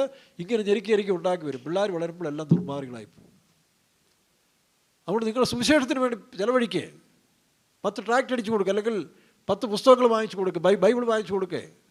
ഇതൊക്കെ ചെയ്യുമ്പോഴാണ് ദേശത്തിൽ സുവിശേഷം പ്രവർത്തിക്കുന്നത്. ഇനിയെങ്കിലും നിങ്ങൾ ഈ വൃത്തികേട് കാണിക്കാതെ, ഏതാ സൺഡേ സ്കൂൾ വാർഷികം കഴിയുമ്പോൾ വോട്ട് മാത്രം വാങ്ങിച്ചു കൊടുക്കുക. അത് വേണമെങ്കിൽ എന്തെങ്കിലും പ്രയോജനമുള്ളത് കൊടുത്തു അതിൻ്റെ കൂടെ. ഇപ്പം നമ്മളിവിടെ ചിലപ്പോൾ ചില ഇത് കൊടുക്കത്തില്ലേ, അതിൻ്റെ കൂടെ ആയിരിക്കണം. പക്ഷേ മെയിൻ ഡിഷ് നല്ല ബുക്കുകൾ. അങ്ങനെ ഞാൻ 9ാം ക്ലാസ്സിലോ 10ാം ക്ലാസ്സിലോ സൺഡേ സ്കൂൾ പഠിക്കുമ്പം എല്ലാ വർഷവും പുസ്തകം കിട്ടും. ഞാനിതിവിടെ വായിക്കും. ഞങ്ങളുടെ വീട്ടിലെല്ലാവരും തന്നെ വായനാശീലമുള്ളവരാണ്. പണ്ട് നോവലും മാസികം വായിച്ച കാലം ഉണ്ടായിരുന്നു. അതിൻ്റെ കൂടെ ഇതും വായിക്കും. രക്ഷിക്കപ്പെട്ട് കഴിഞ്ഞപ്പോൾ അതെല്ലാം നിർത്തി. അങ്ങനെ വായിച്ച കൂട്ടത്തിൽ ഫാദർ ഡാമിയന്, പലരുടെയും, Ignatius Loyola, Francis Assisi, Martin Luther, ഇങ്ങനെയുള്ള ചെറിയ ബുക്സുകളൊക്കെ നമ്മൾ കിട്ടാൻ തുടങ്ങി. ഈ പറഞ്ഞ പോലെ D.L. മൂഡിയുടെ അതൊക്കെ പിന്നീട്. അപ്പോൾ ആ കൂട്ടത്തിൽ ഒരു മരിയ ഗുരേത്തി എന്ന് പറഞ്ഞൊരു പെൺകുട്ടിയുടെ പുസ്തകം കിട്ടി. അതായത് 1892 ജനിച്ചത് ഇറ്റലിയിൽ ഒരു സാധാരണ കർഷക കുടുംബത്തിൽ ജനിച്ച മരിയ ഗുരേത്തി. അവർ സാമ്പത്തിക ക്ലേശം മൂലം അവിടുന്ന് വിട്ട് വേറൊരു ഗ്രാമത്തിൽ പോയി താമസിച്ചു. ഒരു വീടിൻ്റെ 2 വശം, ഇപ്പോൾ തമിഴ്നാടൊക്കെ കാണും, ഒരു വീട്ടിൻ്റെ ഇപ്പുറം അപ്പുറയും ഈ ലയത്തിൽ താമസിക്കുന്നുണ്ട്. അപ്പോൾ എന്ന് പറഞ്ഞ പോലെ ഒരു വീടിൻ്റെ അപ്പുറം ഇപ്പുറം താമസിച്ച 2 കുടുംബങ്ങളാണ്. അതിൽ ഒരു പയ്യൻ ഇച്ചിരി ദുർമാർഗിയും ഒരു കഠിനമായൊരു പയ്യനായിരുന്നു. അലക്സാണ്ടർ എന്നവൻ്റെ പേര്. ഈ മരിയ കുരേച്ചി 6 മക്കളിൽ 6ആം തോന്നുക മൂത്തോളം ഉണ്ടായിരുന്നു. അവൾക്ക് 9 വയസ്സുണ്ട്. മൂത്തെന്ന് പറഞ്ഞാൽ നെക്സ്റ്റ് 4ാമത്തെ 5ാമത്തെ ഉണ്ടായിരുന്നു. അപ്പോൾ അപ്പൻ മരിച്ചതോടുകൂടി ഇവളുടെ വിദ്യാഭ്യാസം നിർത്തി. കാരണം കൃഷി ഭൂമിയിലേക്ക് ഇറങ്ങി ജോലി ചെയ്യേണ്ടി വന്നു. അമ്മയായിട്ട് പോയി ജോലി, അങ്ങനെയാണ് ഈ കുഞ്ഞുങ്ങളൊക്കെ താഴെയുള്ളവർ വളർത്തിക്കൊണ്ടിരിക്കുന്നത്. നല്ല സുന്ദരിയായൊരു പെണ്ണ്, ദൈവിക ചൈതന്യം തുളുമ്പുന്ന ഒരു പെണ്ണായിരുന്നു. അപ്പോൾ ഈ അലക്സാണ്ടർ എന്ന് പറയുന്നതായ പ്രാകൃതൻ ഇവളെ നോട്ടമിട്ടു. പല പ്രാവശ്യം അവളുടെ അടുത്ത് പാപം ചെയ്യാൻ നിർബന്ധിച്ചുകൊണ്ടിരുന്നു. അപ്പോൾ അവൾ സ്നേഹത്തോടെ പറഞ്ഞു, നീയും ഞാനും നരകത്തിൽ പോകും, പാപം ചെയ്താൽ നരകത്തിൽ പോകും, അതുകൊണ്ട് നീ ഒരിക്കലും അത് ആഗ്രഹിക്കരുത്, ഞാൻ അനുവദിക്കത്തുമില്ല. പല പ്രാവശ്യം ആയപ്പോൾ അവൾ വഴങ്ങുന്നില്ലെന്ന് കണ്ടപ്പോൾ ഒരു ദിവസം വൈരാഗ്യത്തോടെ ഒരു കത്തി കാണിച്ചവളെ ഭയപ്പെടുത്തി. അവൾ പറഞ്ഞില്ല, നീ എന്നെ കൊന്നാലും എനിക്ക് വിഷയമില്ല, ഞാൻ സ്വർഗത്തിൽ പോകും, പക്ഷേ നീ നരകത്തിലേ പോകത്തുള്ളൂ എന്ന് പറഞ്ഞു. അവൻ ഈ കുട്ടിയെ 12 വയസ്സുള്ളതായ മരിയ കുരേത്തിയെ 10-11 കുത്ത് അവളുടെ ആ ദേഷ്യം മുഴുവൻ തീരത്തെ കൊണ്ട് നെഞ്ചത്ത് കുത്തി. അവൾ ബോധമില്ലാതെ ആശുപത്രിയിൽ ചെന്നു. അവിടെ ചെന്ന് കണ്ണു തുറന്നുകൊണ്ട് അവൾ ആദ്യം അന്വേഷിച്ചത്, അലക്സാണ്ടറിനോട് ഞാൻ ക്ഷമിച്ചിരിക്കുക, നിങ്ങളാരും അലക്സാണ്ടറിനെ ശിക്ഷിക്കരുത്, അവനെ ദൈവം സ്നേഹിക്കുന്നു, വരും കാലത്തിൽ അവൻ നല്ല കുട്ടിയായി മാറും. പക്ഷേ ഗവൺമെൻറ് നിയമം അനുസരിച്ച് അവനെ പിടിച്ച് ജയിലിലിട്ടു. 30 വർഷത്തേക്ക് ശിക്ഷിച്ചു.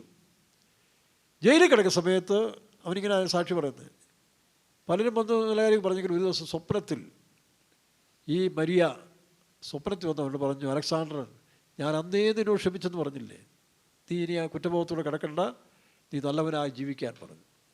പിന്നെ ആ ജയിൽ വാർഡറും നല്ലൊരു ഭക്തയായ വിശ്വാസിയായതുകൊണ്ട് നിർദ്ദേശങ്ങൾ കൊടുത്തുകൊണ്ടേയിരുന്നു. അവൻ ചില ദിവസങ്ങൾക്കുള്ള മാനസാന്തരപ്പെട്ടു, നല്ലൊരു ദൈവവേദനായി തീർന്നു. അതിനുശേഷം പെട്ടെന്ന് അവൻ്റെ ശിക്ഷ ഇളവ് കൊടുത്തു. അവൻ വെളിയിൽ വന്ന് ഒരു സന്യാസി സമൂഹത്തിലെ ഒരു പ്രേക്ഷിത വേലക്കാരനായി, ഒരു മിഷണറിയായി തൻ്റെ ജീവിതം അവസാനിപ്പിച്ചു. നോക്കണം, അപ്പോൾ പ്രതികാരമില്ലാതെ ക്ഷമിക്കുന്ന ക്രിസ്തു കാണിച്ചെന്ന മാതൃക ഓരോ നൂറ്റാണ്ടിലും നമുക്കറിയാം. ഇന്ത്യയിൽ തന്നെ 1999 ഗ്രഹാം സ്റ്റൈൽസിൽ മക്കളും ചുറ്റു വന്നപ്പോൾ തൻ്റെ ഭാര്യ അവരോട് ക്ഷമിച്ചു കൊടുത്തപ്പോൾ കണ്ടു, ഞാനോട് ക്ഷമിക്കുന്നു.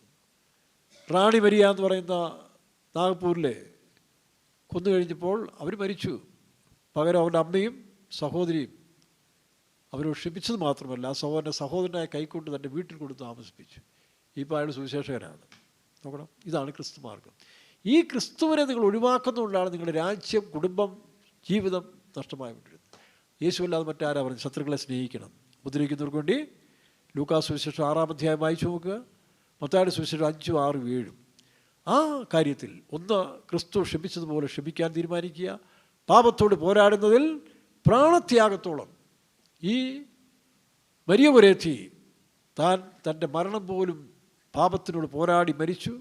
പക്ഷേ പിന്നീട് പിയൂസ് മാർപ്പാപ്പ വന്നപ്പോൾ അവരുടെ ക്രമമനുസരിച്ച് അവളെ വിശുദ്ധിയായിട്ട് പ്രഖ്യാപിച്ചില്ലെങ്കിൽ വിശുദ്ധിയാണല്ലോ. ആരും പ്രഖ്യാപിച്ചില്ലെങ്കിലും അവൾ വിശുദ്ധിയായ ദൈവത്തിൽ കാണപ്പെടുകയാണ്. ആകയാൽ നാമും ദൈവത്തിന് നമ്മെ തന്നെ സമർപ്പിക്കുക.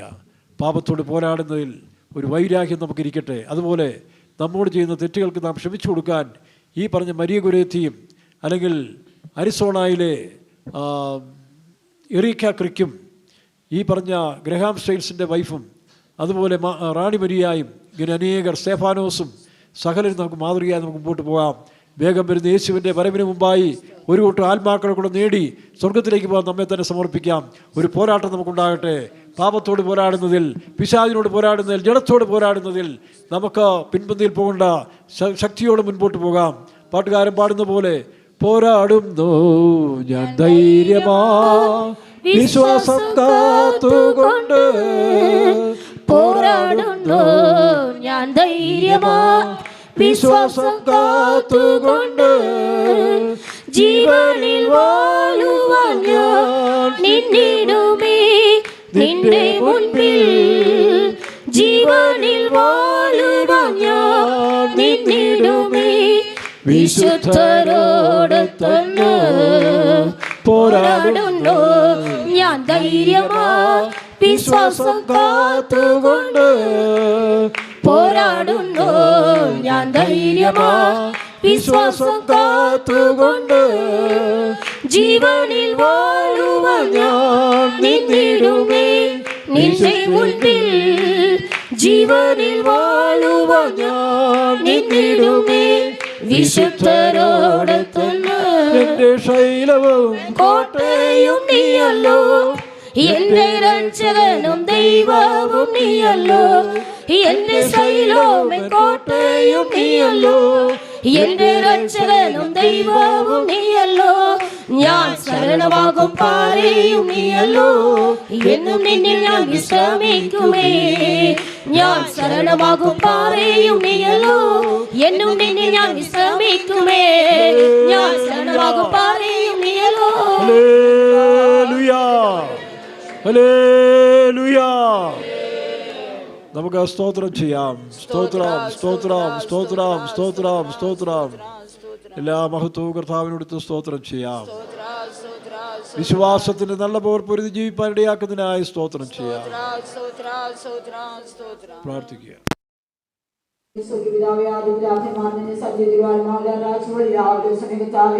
നിന്നെ സത്യത്തിവാൻമാരാധിപ്പാൻ സ്തോത്രം.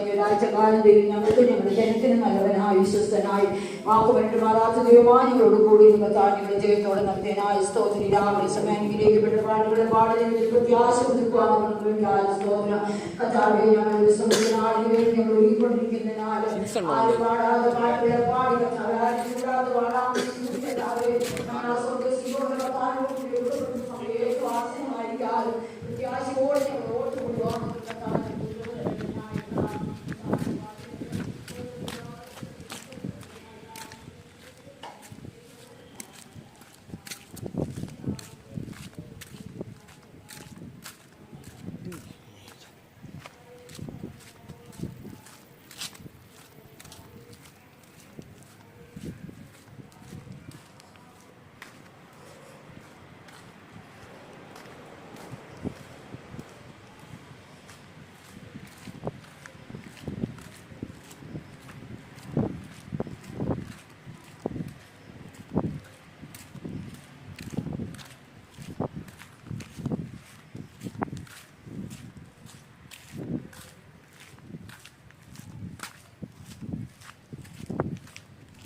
ചേട്ടാ